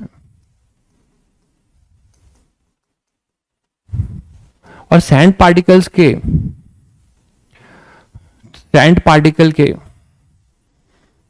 अबे पढ़ाई कर लो, ठीक है, मैं खुश क्यों नहीं रहता, मैं दांत क्यों नहीं दिखाता, मैं जो है क्लोजअप का ऐड क्यों नहीं करता, पढ़ाई कर लो, पढ़ाई के पैसे दिए हो, उस वो पर्पस सॉल्व हो रहा है कि नहीं तुम्हारा, मेरी छोड़ो चिंता तुम। सैंड पार्टिकल जो है ये फिक्स है, तो सारे सैंड पार्टिकल अगर ये फिक्स है, मतलब गजब गजब लोग हैं, इतनी सीरियस टॉपिक चल रहा है, एक्स्ट्रा क्लास लेके बता रहा हूं, हालांकि मेरे अकॉर्डिंग ये नहीं भी पढ़ोगे तो चलेगा, चाहे जेई मेंस में देखो चाहे जेई एडवांस में, ये बस मुझे तो अच्छा लगेगा क्योंकि मैं पढ़ाकर अपना भौकाल टाइट करूंगा, ठीक है, मैं तो अपना भौकाल टाइट करूंगा, लेकिन मैं वो टीचर नहीं हूं कि मैं आपको वो चीजें पढ़ाऊं जो जिसमें मेरा दिखे कि हाँ मैं बहुत एक्स्ट्रा चीज करा रहा हूं बट आएगा कुछ नहीं उससे।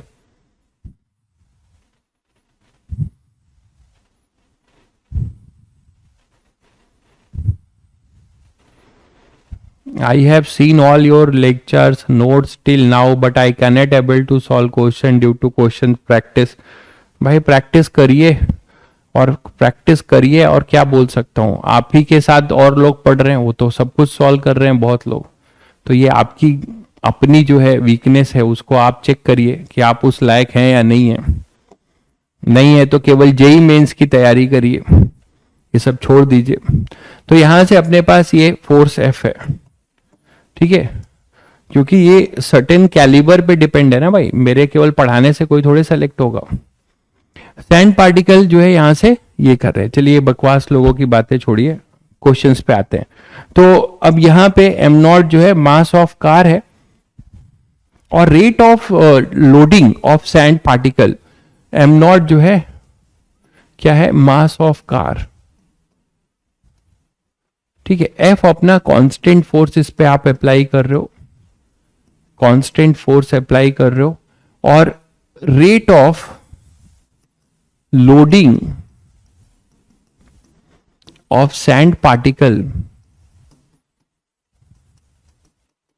इज म्यू केजी पर सेकेंड, म्यू केजी पर सेकेंड कांस्टेंट है, तो ये क्या है, ठीक है,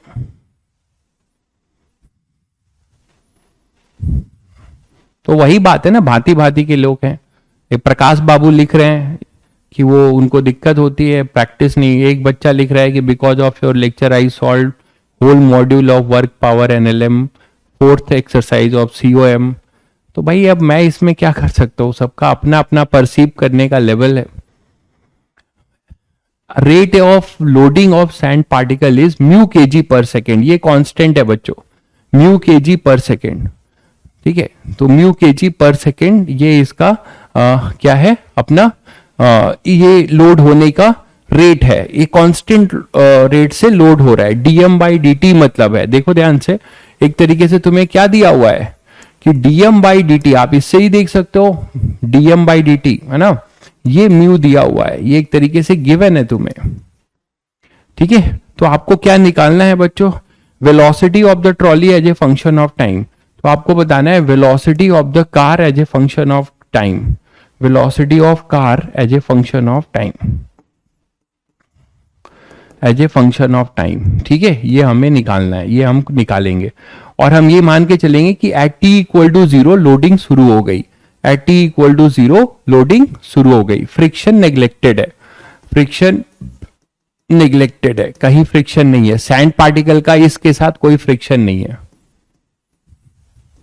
इसका क्या मतलब हुआ कि सैंड पार्टिकल जैसे ही यहां पर आएगा वो इसी वेलोसिटी से कार की वेलोसिटी के साथ साथ मतलब कार के साथ चलने लगेगा, ये बात का ध्यान रहे। तो चलिए करते हैं फिर। तो इतनी बातें हमने कर ली, तो अब क्वेश्चन करते हैं। क्वेश्चन क्लियर हो गया होगा सभी को, तो चलिए, तो ये सब मैं हटाए दे रहा हूं और कोई एक ऐसा t इक्वल टू टी का टाइम बना रहा हूं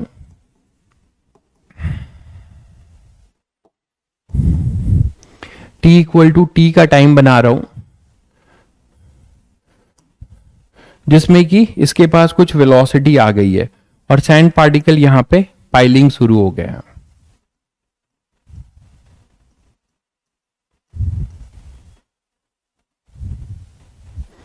तो ये पाइलिंग हो गई है, यहां पे धीरे धीरे पाइलिंग हो रही है, इसका वेट बढ़ रहा होगा। तो अब क्या होगा देखो, यहां पे अब एम नॉट किसी at t equal to t, किसी t equal to t time में आप इसको बोल सकते हो बच्चों m not plus mu t, इसका मास हो चुका होगा ट्रॉली का, ट्रॉली का मास कुछ am not plus mu T हो चुका होगा।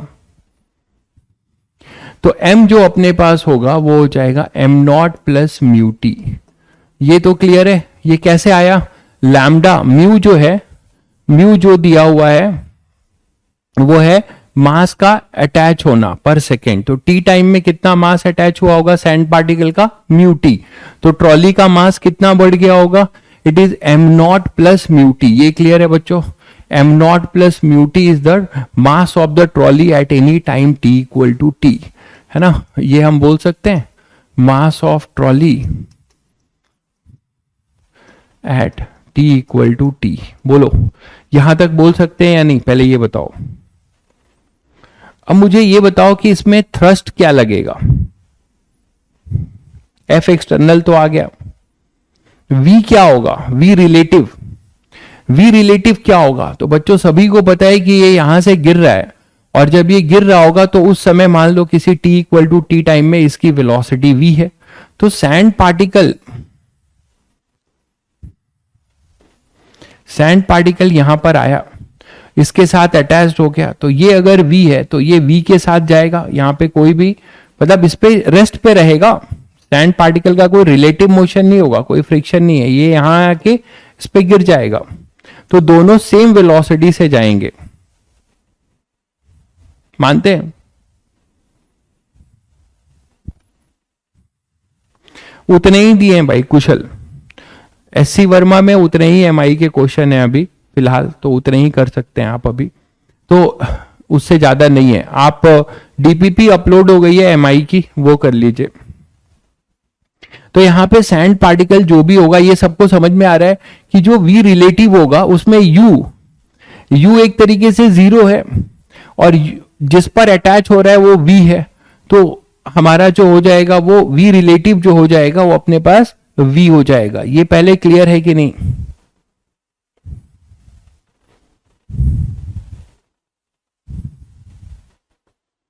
ये क्लियर है सभी को। तो v रिलेटिव, चलिए लिखते हैं फिर f external plus v relative dm by dt is equal to m dv by D T. तो बच्चों यहां पे एक्सटर्नल तो कांस्टेंट है अपना एफ, वी रिलेटिव आपको बताया, वी रिलेटिव यहां पर क्या होगा, वो वी के बराबर ही होगा क्योंकि यू यहां पर जीरो है। जस्ट आप इसको ड्रॉप करा रहे हो, जेंटली ड्रॉप कर रहे हो। सैंड पार्टिकल है, सैंड पार्टिकल है, तो सैंड पार्टिकल अगर जो, अच्छा ट्रॉली की का आप मोशन देखो, ट्रॉली एक्स डायरेक्शन में है, तो जब ट्रॉली हमारा एक्स डायरेक्शन में है, ध्यान दीजिएगा, ट्रॉली अगर हमारा एक्स डायरेक्शन में है, तो जब ट्रॉली एक्स डायरेक्शन में है और ये सैंड पार्टिकल इधर गिर रहा है, तो एक तरीके से सैंड पार्टिकल है, तो वो इस पे आके जेंटली लोड हो रहा है और लोड होने के बाद इसी के साथ चलने लग रहा है। तो u जीरो है हमारा, u हमारा जीरो है और v रिलेटिव आपके पास ये आ जाएगा। और v रिलेटिव में भी आपको पता है कि फिर जब u 0 है तो v रिलेटिव क्या होगा, u माइनस वी।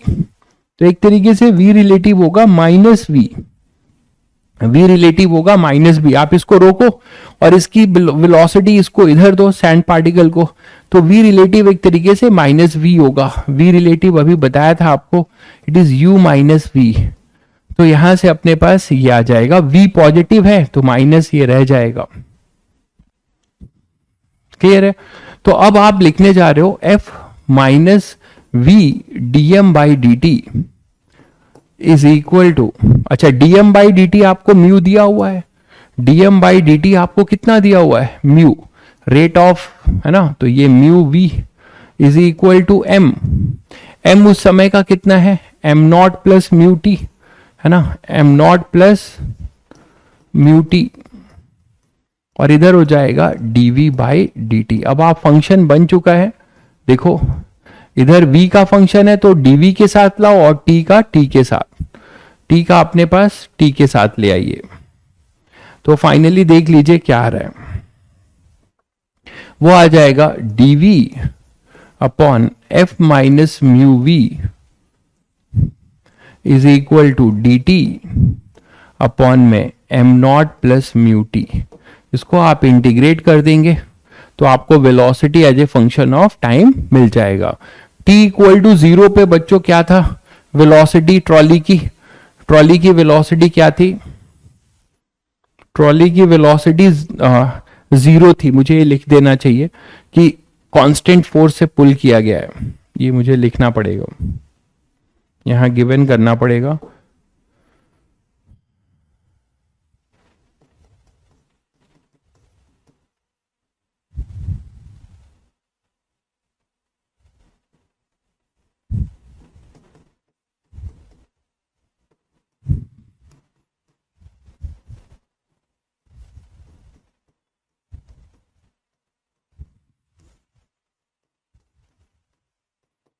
है ना, initially trolley is pulled bye a constant force F, मतलब उसका V जो है, V इनिशियल ट्रॉली का 0 है, ये गिवन है आपको। आप इसको, आपने इसको पुल किया और यहां से गिरना शुरू हुआ, ठीक है।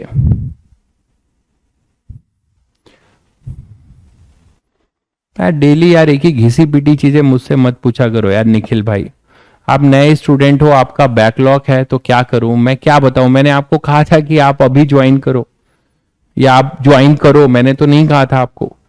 आपका बैकलॉग है तो आपको भी पता है क्या करना है, आपको घर में बैठ के पढ़ना है, खत्म। रोज रोज एक ही चीज क्यों पूछते हो यार। ये 0 है और ये अपने पास, और स्टार्टिंग से पढ़िएगा, स्टार्टिंग से पढ़िएगा। तो ये t इक्वल टू 0 पे ये 0 होगा, किसी time t equal to t पे ये v होगा, बस इसी को सॉल्व कर लेना है, ठीक है। नेक्स्ट चैप्टर कौन सा है, तुम्हें पता नहीं कि तुम्हारा नेक्स्ट चैप्टर क्या चल रहा है, रोटेशनल डायनेमिक्स चल रहा है, मोमेंट ऑफ इनर्शिया। कुछ लोग क्लासेस में पंचुअल ही नहीं है, इसलिए उनको पता ही नहीं होता, उनको लग रहा है कि अभी रोटेशनल डायनेमिक्स शुरू ही नहीं हुआ है। तो ये आ जाएगा ln f minus mu v upon में माइनस म्यू, इसको सॉल्व कर लीजिएगा 0 से v, है ना। इंटीग्रेशन तो वही ln a plus b x वाला है, इज इक्वल टू, ये हो जाएगा ln, याद है इसका इंटीग्रेशन बताया था, ये भी भूल गए हो, a प्लस बी एक्स, ये होता है ln a plus b x upon इसके x के कोफिशिएंट से डिवाइड कर देते हैं, x का कोफिशिएंट b है, याद है सभी को, बेसिक मैथ्स में बताया गया है। तो वही चीज यहां भी कर रहे हैं, ln m not plus mu T 0 से t अपॉन में म्यू, ठीक है। तो म्यू बच्चों यहां से कट जाएगा और यहां लिमिट पुट करेंगे, सॉल्व करेंगे, इतना कर लीजिए आप, बता दीजिए क्या आ रहा है v।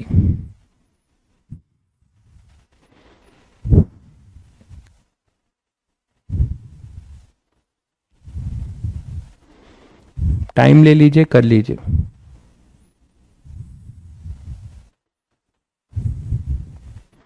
ठीक है, तो इसको आप लिमिट पुट कर लेंगे, आप कर लेंगे आसानी से इसको। ये माइनस साइन है ना, तो देखो क्या करोगे, माइनस को भी एडजस्ट करना होगा, इसको ऐसे कर लेना, ln थोड़ा मैं और कर दे रहा हूं, mu v upper limit upon में f lower limit equal to minus, यहाँ क्या आएगा ln m not plus mu t upon में एम नॉट, एक माइनस अपने पास रह रहा है, तो इस माइनस को हम लोग यहाँ एडजस्ट कर सकते हैं, इसको यहीं पे रहने दो, और इसको यहां से एडजस्ट कैसे करोगे, ln की प्रॉपर्टी यूज करके इसका रेसिप्रोकल कर दोगे, तो क्या हो जाएगा यहां से, ये हो जाएगा ln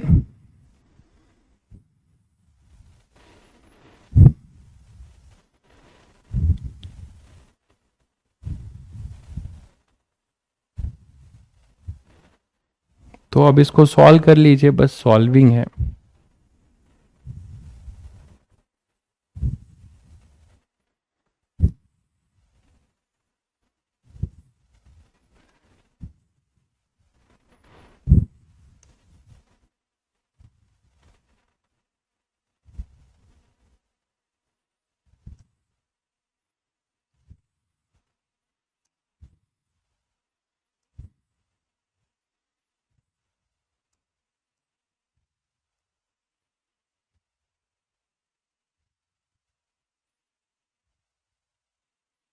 ठीक है, देखो, तो यहां से सॉल्व कर लो, तो सॉल्व करोगे तो माइनस एडजस्ट करोगे तो क्या आएगा, ln f upon f minus mu v is equal to ln m not plus mu t upon m not.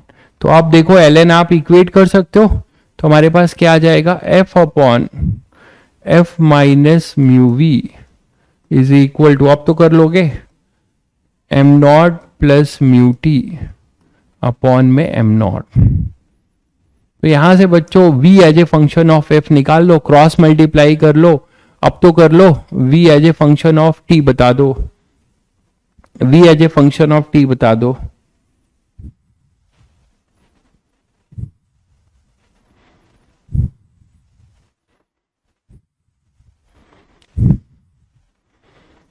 F t upon m not plus mu t, कुछ बच्चे लिख रहे हैं, चेक करिएगा भाई, ठीक है, कुछ बच्चे लिख रहे हैं F t upon m not plus mu T, यही आएगा, चेक कर लीजिए आप लोग भी। तो v जो होगा क्रॉस मल्टीप्लाई करके v आ जाएगा, तो हमें v मिल जाएगा। आपसे एक्सेलरेशन भी पूछा जा सकता है। स्टार्ट से फोर्थ लाइन, फोर्थ लाइन में क्या किया है, ये लिमिट फॉर्मूला लगाया है ln a plus b x का। भाई नींद आ रही है तो आप छोड़ के क्लास जा सकते हो भाई, चाहे वो पियो काढ़े पियो, ठीक है। अभी मैं क्वेश्चन एक दो और कराऊंगा, F t upon m not plus mu T, ठीक है। आपको नींद आ रही है तो ये आपकी प्रॉब्लम है ना भाई, मेरी प्रॉब्लम तो है नहीं।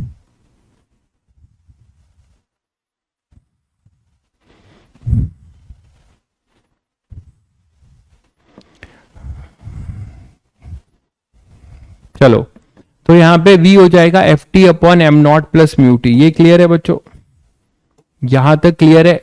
तो आपको वेलोसिटी एज ए फंक्शन आ गया, एक्सेलरेशन भी निकालना है एज ए फंक्शन, तो एक्सेलरेशन एज ए फंक्शन निकालने के लिए क्या करोगे, आप एक तरीके से एक्सेलरेशन निकाल चुके हो बच्चों, कैसे देखो, इसे देखो, dv बाई डी टी, यही तो एक्सेलरेशन है ट्रॉली का, तो एक्सेलरेशन आ चुका है आपका। एक्सेलरेशन कितना है, f minus mu v upon में m not plus mu t, ये है एक्सेलरेशन। और आपको v as a function of t भी पता है, तो इस v की वैल्यू यहां पे पुट कर देंगे तो हमें acceleration as a function of time भी मिल जाएगा।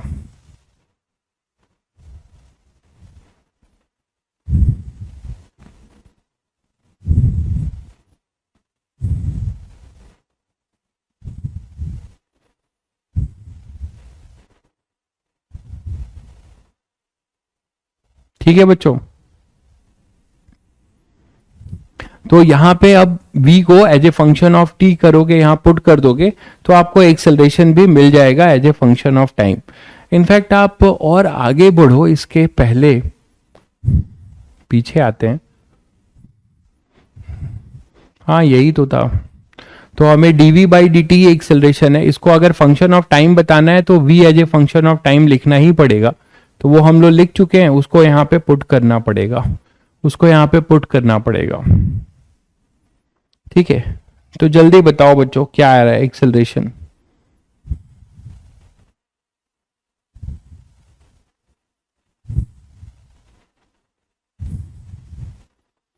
कर लोगे अब?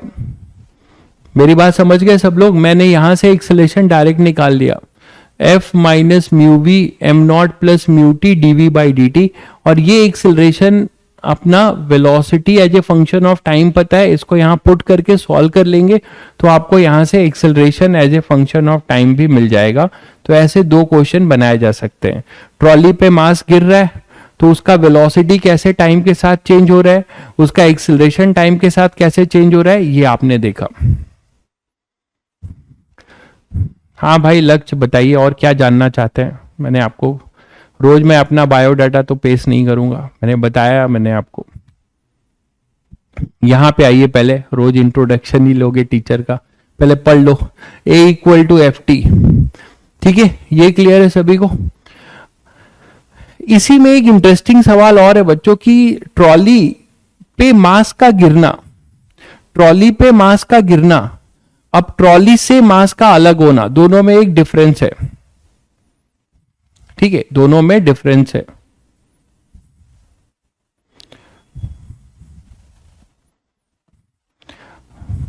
टू 2005 में अपियर किया था भाई आईआईटी, हमारे टाइम में ही आईआईटी का लास्ट सब्जेक्टिव हुआ था, 2005 अपियर था मैं, 2046 थी एआईआर। उस समय सीटें 3200 सीटें 4200 सीटें हुआ करती थी, 4200 के करीब सीटें ही हुआ करती थी। ठीक है, चलिए तो अब देखिए एक और क्वेश्चन करते हैं इसी में ट्रॉली का, जिसमें आपको एक इंटरेस्टिंग बात मिलेगी, वो ये कि अब इसी ट्रॉली से मास का बाहर निकलना, मेरी बात समझ रहे हैं, मतलब कुछ ऐसा।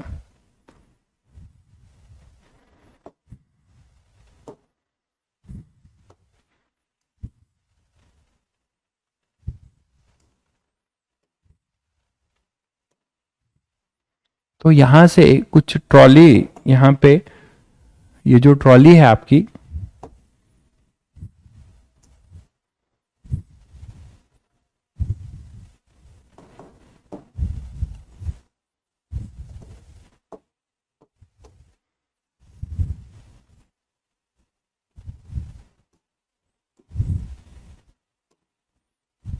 ठीक है, इस ट्रॉली में कुछ अब सीन ऐसा हो रहा है, देखो।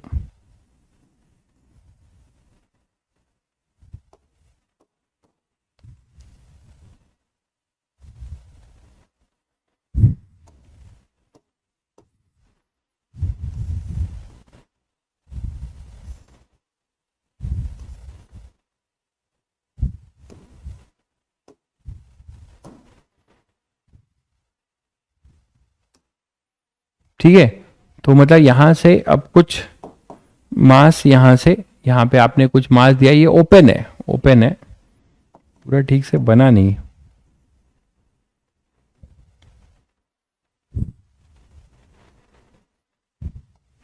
तो मान लो यहां से कुछ मासेस जो है, पहले से यहां पे सैंड पार्टिकल्स हैं,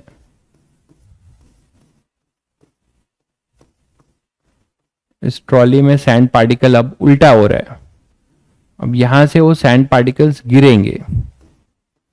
ठीक है, सैंड पार्टिकल्स यहां से वो गिरेंगे, पाइल बने हुए हैं, यहां से वो गिरेंगे। ठीक है, तो अब यहां से, अब ये जो सैंड पार्टिकल यहां से गिरेंगे, तो हमें बताना है कि इनिशियली t इक्वल टू 0 से इनका गिरना शुरू होता है, तो अब हमें बताना है कि velocity as a function of time. ठीक है, हाँ, टैंकर से जैसे पानी गिरता है, बिल्कुल सही कह रहे हैं, टैंकर से जैसे पानी गिरता है वही है, बट टैंकर से जो पानी गिरता है वो प्रोजेक्टाइल है, मैंने इसको वर्टिकल गिराया है, दोनों में अंतर है। ठीक है, इन दोनों में अंतर है बच्चों। ठीक है, तो इस समय मान लेते हैं मैंने at t equal to t की बात कर लेते हैं, ये at t equal to t ही है, initially at t equal to 0 ये एम नॉट था, initially at t equal to 0 ये एम नॉट था। तो इसमें हल्का सा डिफरेंस है, वो डिफरेंस आप समझ सकते हैं, वो डिफरेंस यही है।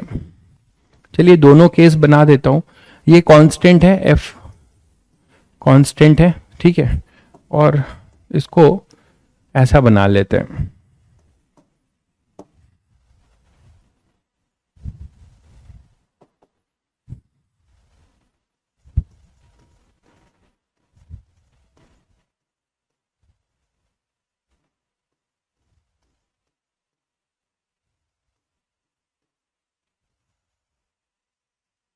मान लो ऐसा है, ठीक है। अब ये t इक्वल टू 0 पर है, ये t इक्वल टू बच्चों 0 पे है, और किसी time t equal to t पे ये गिरना शुरू हो जाता है। तो आपको अब पिक्चर क्लियर हो जाएगा। तो ये यहां से गिरना शुरू हो जा रहा है,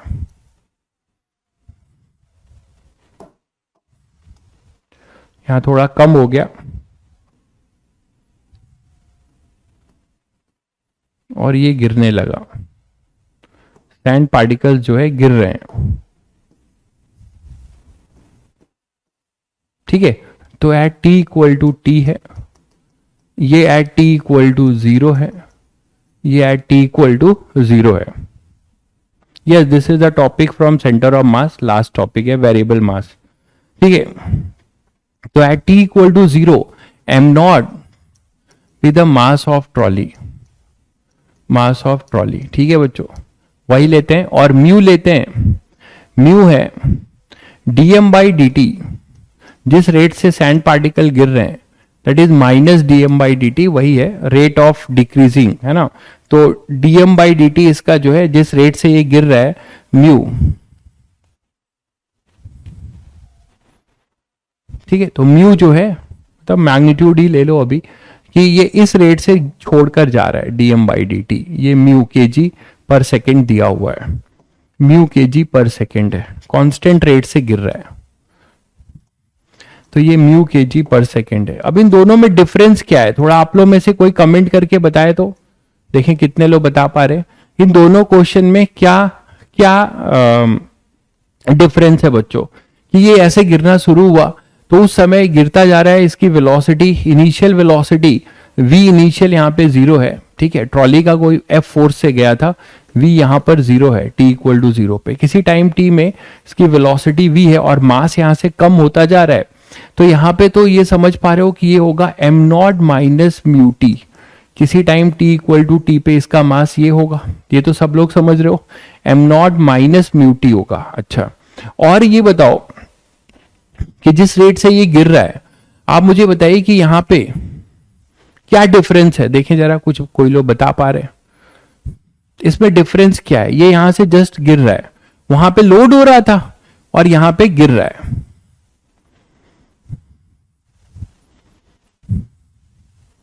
देखिए कितने लोग बता सकते हैं। चलो ये चॉकलेट क्वेश्चन है, चलो दिया टाइम, 2 मिनट का टाइम दिया है, सोच लो, बहुत आसान है, ठीक है। बता दो कि इसमें क्या डिफरेंस है, पहले और दूसरे में क्या एक्सप्रेशन में डिफरेंस आएगा, जल्दी बता दीजिए। ये तो सबको पता है कि प्रीवियस क्वेश्चन में मास लोड हो रहा है, इसमें रिमूव हो रहा है, ये मैं नहीं पूछ रहा हूं, थ्रस्ट की बात कर रहे हैं। थ्रस्ट की डायरेक्शन अपोजिट हो जाएगा, डायरेक्शन ऑफ थ्रस्ट अपोजिट हो जाएगा। अच्छा, और कोई कुछ बोलना चाहेगा? रजत, प्रकाश, प्रकाश बता रहे हैं मास अपलोडेड और मास रिमूविंग, ये तो दुनिया को पता है। रजत बता रहे हैं डायरेक्शन ऑफ थ्रस्ट उल्टा हो जाएगा। और कोई कुछ बोलना चाहेगा? मास लॉस होगा, ये कौन सी बड़ी बात है, सारी जगह नेगेटिव हो जाएगा, थ्रस्ट की डायरेक्शन नेगेटिव होगा, अपोजिट होगा। अच्छा, और सोच लो, अभी 1 मिनट और है। किसी को चॉकलेट मिलने की उम्मीद नजर नहीं आती है, सबके आंसर गलत। थोड़ा सा दिमाग नहीं लगाया आप लोगों ने। थ्रस्ट की डायरेक्शन अपोजिट नहीं होगा, थ्रस्ट 0 होगा, थ्रस्ट यहां पर 0 होगा। इस केस में बच्चों थ्रस्ट 0 होगा। आपको पढ़ाया गया है कि किसी पार्टिकल को आप डिटैच करते हो तो उसको वही वेलोसिटी मिलती है जो उस सिस्टम की होती है। तो अगर आप ध्यान से देखिए, यही चीज आपको समझना था, ध्यान नहीं लगा रहे हो तुम लोग। यहां से जब ये गिर रहा है, ये v वेलोसिटी है, जब सैंड पार्टिकल यहां से गिरेगा तो इसकी वेलोसिटी भी v होगी इस डायरेक्शन में, हमें y डायरेक्शन से लेना देना नहीं है, इस डायरेक्शन में v होगी। और सैंड का मास निग्लिजिबल है, हम उस पर बात ही नहीं कर रहे हैं y डायरेक्शन की। तो यहां से बच्चों v रिलेटिव जो है यहां पर 0 हो जाएगा, यहां पर v रिलेटिव 0 होगा। ये बात किसी को समझ में आती तो उसको चॉकलेट मिल जाता। तो यहाँ पे वी रिलेटिव 0 होता, आज ही यूपीआई करता मैं, ऐसा कर चुका हूं मैं, ड्रॉपर बैच में किया है कई बार, आप लोगों को दो तीसरा चांस दिया है, शायद किसी ने नहीं निकाला। वी रिलेटिव अपना यहां पर 0 हो जाएगा बच्चों, इस चीज का ध्यान रखना था। तो ये एक इजी क्वेश्चन बन गया। क्या लिखेंगे आप, f external plus v relative dm by D t is equal to m dv by D T. तो इस केस में बच्चों ये टर्म, ये जो टर्म है आपका पूरा, ये टर्म जो थ्रस्ट वाला है, यहां कोई थ्रस्ट नहीं लगेगा, ये 0 हो जाएगा, यहां कोई थ्रस्ट नहीं होगा। तो ये एक बहुत इंटरेस्टिंग केस है, जब ट्रॉली से सैंड पार्टिकल डिटैच हो रहा है वर्टिकली, तो आप यहां पे कोई थ्रस्ट नहीं देंगे। तो एफ एक्सटर्नल कितना होगा, एफ एक्सटर्नल तो हमारा कांस्टेंट है वो एफ है, ये 0 है। एम के बारे में, एम आप निकाल चुके हो, ये रहा M not minus mu t. तो आपके लिए तो ये बहुत ही इजी क्वेश्चन है आपके लिए। तो क्या हो जाएगा, velocity as a function of time dv is equal to f upon m not minus mu t into d t, यही तो हो जाएगा, d t upon m not minus mu t. तो बच्चों ये हो जाएगा आपका आंसर। तो ये देखो स्टार्टिंग में 0 था, फिर v, और ये t कितना था, 0 से t, तो ln सॉरी v आ जाएगा, f ये हो जाएगा ln m not minus mu t और अपॉन में माइनस म्यू, और ये हो जाएगा 0 से t। देख लीजिए,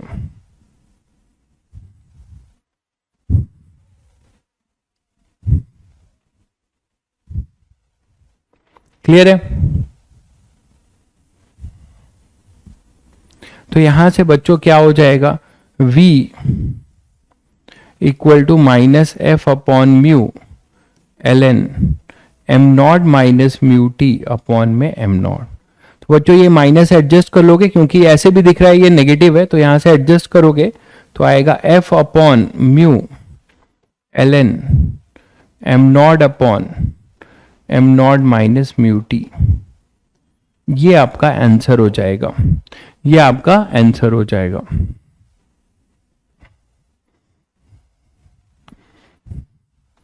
कुछ भी इंप्रूव करने के लिए आपको कंटिन्यूअस एफर्ट देना है, प्रैक्टिस करनी है, that is the only solution.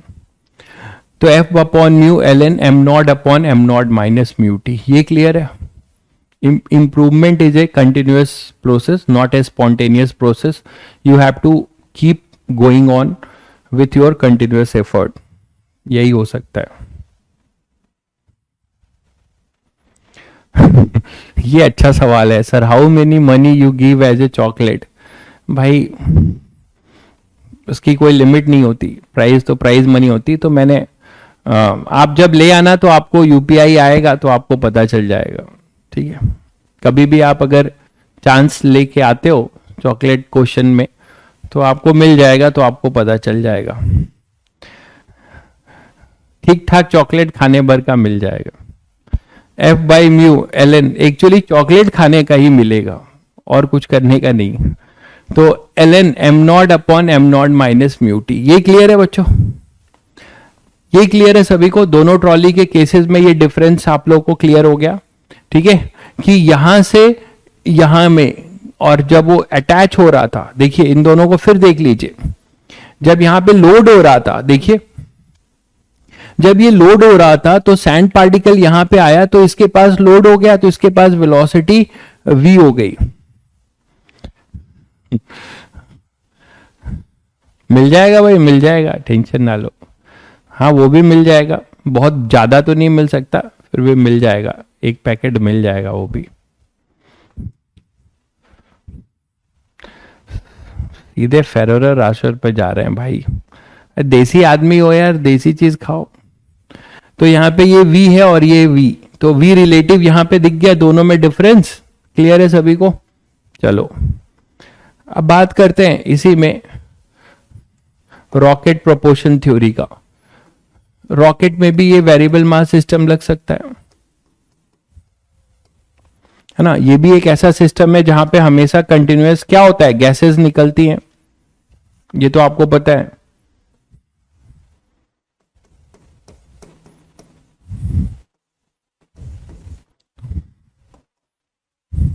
तो रॉकेट प्रोपल्शन में भी आप ये थ्योरी लगा सकते हो, है ना। मंच का डब्बा मिल जाएगा, टेंशन ना लो, पड़ोसी को भी बांट देना। तो रॉकेट प्रोपल्शन, तो देखो इसमें क्या हो रहा है, ये केस है देखो कि हमारे पास कोई अपना रॉकेट है, उड़ान भरने के लिए तैयार है वो,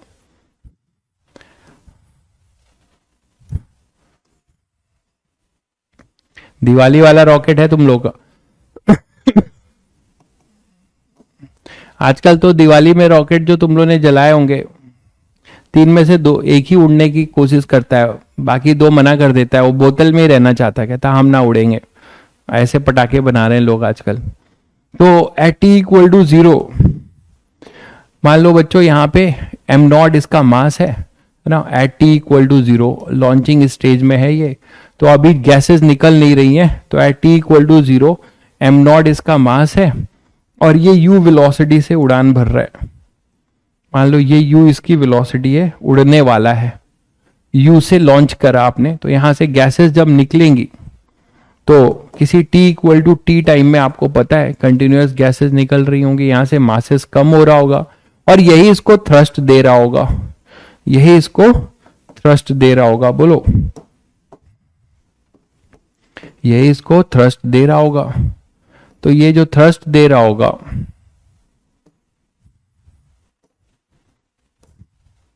तो यहां से आपको इसकी वेलोसिटी कुछ चेंज हो जाएगी, किसी टाइम t में इसकी एनालिसिस करें तो ये वेलोसिटी कुछ v हो जाएगी और इसका मास जो है, मान लो ये जो गैस निकल रही है ये v रिलेटिव दिया हुआ है, ये v रिलेटिव आपको दिया हुआ है। वर्ल्ड कप के लिए जिन्होंने पटाखे बचाए थे उन्हें बहुत दुख हुआ होगा, no doubt, I can easily understand your emotions. कुछ कुछ मेरे साथ भी ऐसा ही हुआ, इसलिए मैं आपकी भावनाओं को बहुत अच्छे से समझ सकता हूँ, ठीक है। अब वो पटाखे 4 साल के बाद 4 साल तक रखे रहना, फिर 4 साल बाद मौका आएगा, या अभी T20 वर्ल्ड कप चल रहा है उसमें बस ऐसे ही फर्जी उड़ा देना। तो we relative, T20 world cup नहीं, मतलब वर्ल्ड कप मैच जो चल रहा है T20 वाला, ओ सॉरी T20 वाला मैच चल रहा है जो, उसी में इंडिया जीतेगी उसी में कर लेना। तो at t equal to t पे, at t equal to t पे मान लो इसके पास जो m मास बचा, गैसेस कुछ निकल गई, कलेक्टिव मास है बच्चों, ये जो मासेस है ना ये गैसेस पूरे सिस्टम का मास है। तो ये ध्यान रखना, एम नॉट जो है मास ऑफ सिस्टम है, ये इसमें जो भी गैस होगा वो सब कुछ है, ये एम नॉट अपना मास ऑफ सिस्टम है, और ये t इक्वल टू टी पे कुछ m बचा, ये v वेलोसिटी से जा रहा है और गैसेस डिस्चार्ज हो रही है, वो आपको v रिलेटिव दिया हुआ है।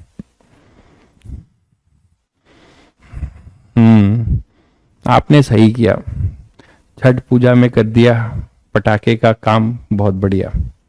चलिए इसके बारे में थोड़ा बता दीजिए आप लोग, फिर क्या होगा। ये तो आपके लिए बहुत इजी है, इसमें देखिए एक्सटर्नल के नाम पे कौन है, एक्सटर्नल एजेंट के नाम पे कौन है, कोई भी एक्सटर्नल एजेंट यहां पर क्या है, जल्दी से कमेंट करके बता दो। एक्सटर्नल एजेंट कौन है भाई, केवल mg। भाई यहां एक्सटर्नल एजेंट कौन होगा, mg ही तो एक्सटर्नल एजेंट होगा, और तो कोई नहीं होगा। एक्सटर्नल एजेंट आपका है mg, किसी इंस्टेंट पे, यहां नहीं, यहां लिख लेते हैं।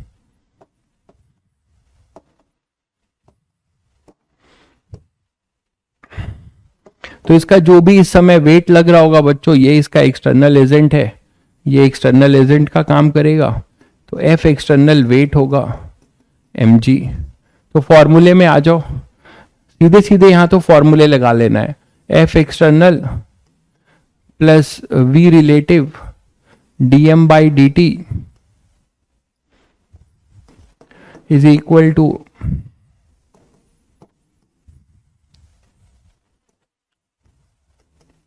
F external plus V relative जो दिया ही हुआ है dm बाई dt, ये थ्रस्ट हो गया है ना, is equal to M D we by D t, m D we by D t, यही तो होता था। तो एफ एक्सटर्नल क्या लिखोगे, m g, m g. V relative आपको दे रखा हुआ है, ये है वी रिलेटिव, और ये डाउनवर्ड डायरेक्शन में है। वी रिलेटिव अपना डाउनवर्ड डायरेक्शन में है और एम जी भी अपना डाउनवर्ड डायरेक्शन में है। तो वेक्टर के साथ लिखना सबसे फायदेमंद होता है, इसीलिए ध्यान रखिएगा। तो एम जी को हमने लिखा minus M G J cap, दोनों सेम डायरेक्शन में, और V relative minus V relative D M by D T, है ना, is equal to M D we by D T. तो आप देखो जरा ध्यान से यहां से कि हमारे पास डीएम कंटिन्यूसली चेंज हो रहा है, तो हमें यही निकालना है। माइनस इधर कर लो और वेरिएबल सेपरेट कर लो और फंक्शन बना लो, यहां से फंक्शन बन जाएगा। फंक्शन बताओ क्या आएगा, m D we by D t, d t को इधर ले लो और इसको इधर लेते आओ। मेरी बात समझ रहे हैं? हमें क्या निकालना है, वेलोसिटी, मतलब as a function of time, इसकी वेलोसिटी, इस रॉकेट की ये वेलोसिटी हमें मान लो निकालनी है, रॉकेट की ये वेलोसिटी निकालनी है। हाँ ये लास्ट क्वेश्चन है, चलो ठीक है, जल्दी करो, तुम लोग कुछ कर नहीं रहे हो, नहीं तो ये कब का खत्म हो जाता। चलो फिर तो इधर ले लें, माइनस साइन इधर ले लो, m g plus v relative D M by D t is equal to, minus यहां भेज दिया, d we by D t, minus यहां भेज दिया, ठीक है। अब देखो m से अगर डिवाइड कर दें तो g plus v relative dm और dt को, ये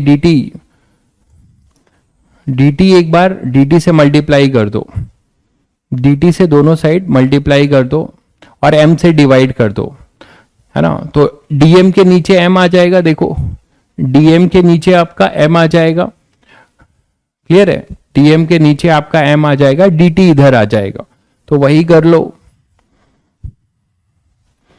तो g plus v relative dm by m, ठीक है, और dt एक स्टेप पहले और लिख दे, नहीं तो समझ नहीं पाओगे, mg dt ऐसे कर दिया, plus v relative dm equal to minus m D v. अब ठीक है, अब देखो dt से m से डिवाइड कर दो, तो g dt plus v relative dm by m, ये आ गया इक्वल टू माइनस m, और ये m और m कैंसिल हो गया, यहां पे केवल बचेगा कितना, dv, है ना, m और m कैंसिल हो गया, बचेगा dv, यही तो आया, ठीक है। तो अब dt वाले टर्म को, v और u को एक साथ ले लो, v और u को एक साथ ले लो,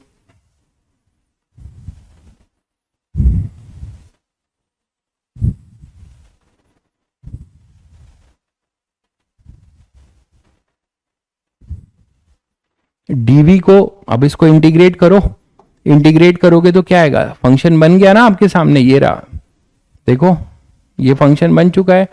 ये इनिशियली t इक्वल टू 0 पे u था, फिर ये v हो गया है, तो ये u से v, और ये m नॉट से, ध्यान से देखो, ये m नॉट से m हो गया घट के, और ये 0 से t हो गया, यही तो है।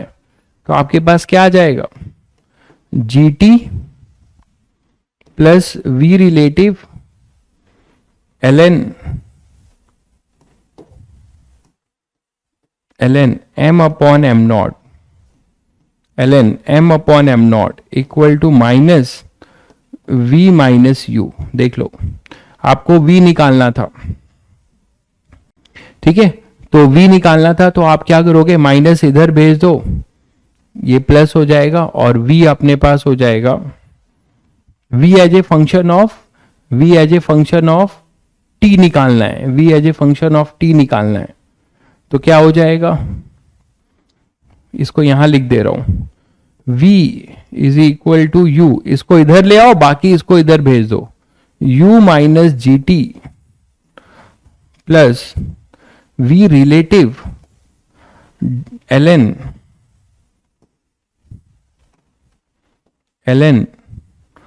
m upon m not. तो ये बच्चों आप रॉकेट के लिए जनरल फॉर्मूला बोल सकते हो, आप इसको एक जनरल फॉर्मूले की तरह भी ध्यान रख सकते हो कि रॉकेट जब उड़ रहा होगा तो उसकी जो रिलेटिव डिस्चार्ज होगा वो v रिलेटिव आपको दिया होगा, और t इक्वल टू 0 पे मास m नॉट है और t इक्वल टू t पे m है, तो ln m upon m not v relative u minus g T, ये पहले क्लियर है।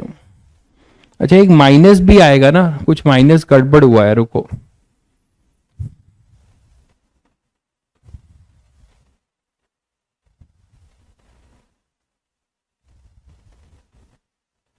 माइनस देखना कहीं कुछ गड़बड़ हुआ है, v रिलेटिव नेगेटिव होगा। हाँ तो ये नेगेटिव यहां लिख तो दिया था, ये नेगेटिव यहां लिख दिया था भाई, तो दोनों नेगेटिव पॉजिटिव हो गए थे, और यहां पे कुछ गड़बड़ है u और v वाले में, यहां मैंने सॉल्विंग में कुछ गड़बड़ किया है क्या?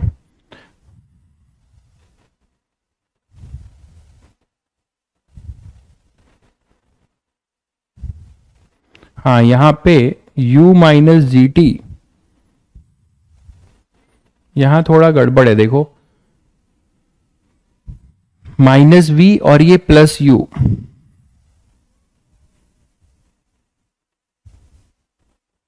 तो हमें v निकालना था, तो v आ जाएगा u ये v रिलेटिव होगा, ये इधर आएगा तो ये माइनस होगा, ठीक है ठीक है, यहां माइनस हो जाएगा, बाकी सब सही है।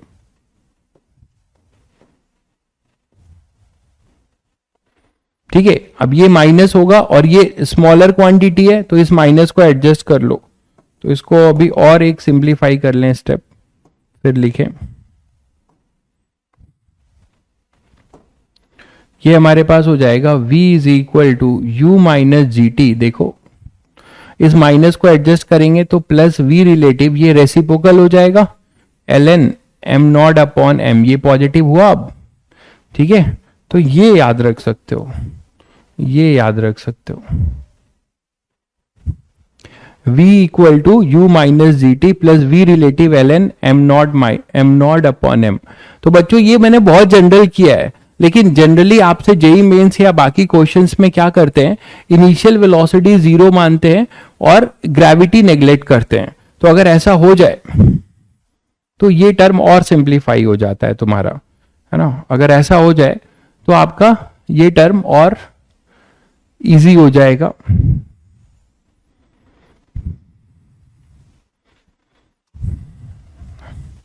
तो ये जो टर्म है,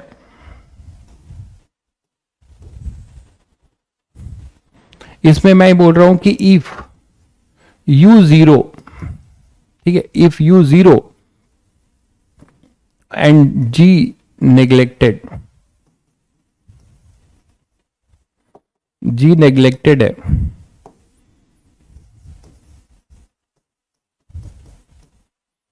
ठीक है, तो अपना जो वेलोसिटी है उसका फंक्शन केवल ये बनेगा v रिलेटिव, ये फॉर्मूला याद रख सकते हो, m नॉट बाई m, ठीक है। तो आपको अगर जो गैसेस डिस्चार्ज हो रही हैं उनकी रिलेटिव वेलोसिटी गिवन हो और इनिशियल रॉकेट की वेलोसिटी गिवन हो और किसी टाइम के बाद m हो, तो उस समय उसकी वेलोसिटी क्या होगी, आपसे ये जेईई मेंस में एक संभावना जताई जा सकती है कि पूछा जा सकता है, तो ये आप ऐसे कर लेंगे अगर इसमें g को नेग्लेक्ट किया गया है और इनिशियल वेलोसिटी को हम 0 कर रहे हैं।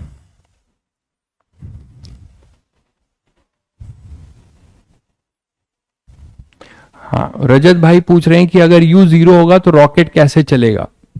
भाई रॉकेट क्यों नहीं चलेगा, ये रॉकेट अपना है, यहीं से जैसे ही आप इसको एग्जॉस्ट दोगे तो इसको इंपल्स मिलेगा, है ना, मतलब मेरी बात समझो, गैसेस से इंपल्स मिलेगा, ये जो गैसेस जब डिस्चार्ज होगी तब इंपल्स मिलेगा। मैंने एक एक्स्ट्रा यू ले लिया था पहले से, वो नहीं है, गैसेस के मतलब एक डिस्चार्ज होने से डेल्टा पी यहां पे मिलेगा, बहुत यूज वो है अपना, इनिशियल वेलोसिटी कोई नहीं है, ये है, ठीक है। तो ये गैसेस डिस्चार्ज होगा तब ये उड़ना शुरू होगा। मैंने क्या ले लिया था, पहले से कुछ यू ले लिया था और साथ में गैसेस बाद में डिस्चार्ज हुआ, धीरे से पहले यू से वो उड़ा फिर गैसेस डिस्चार्ज हुआ, वो वाली कंडीशन है, ठीक है।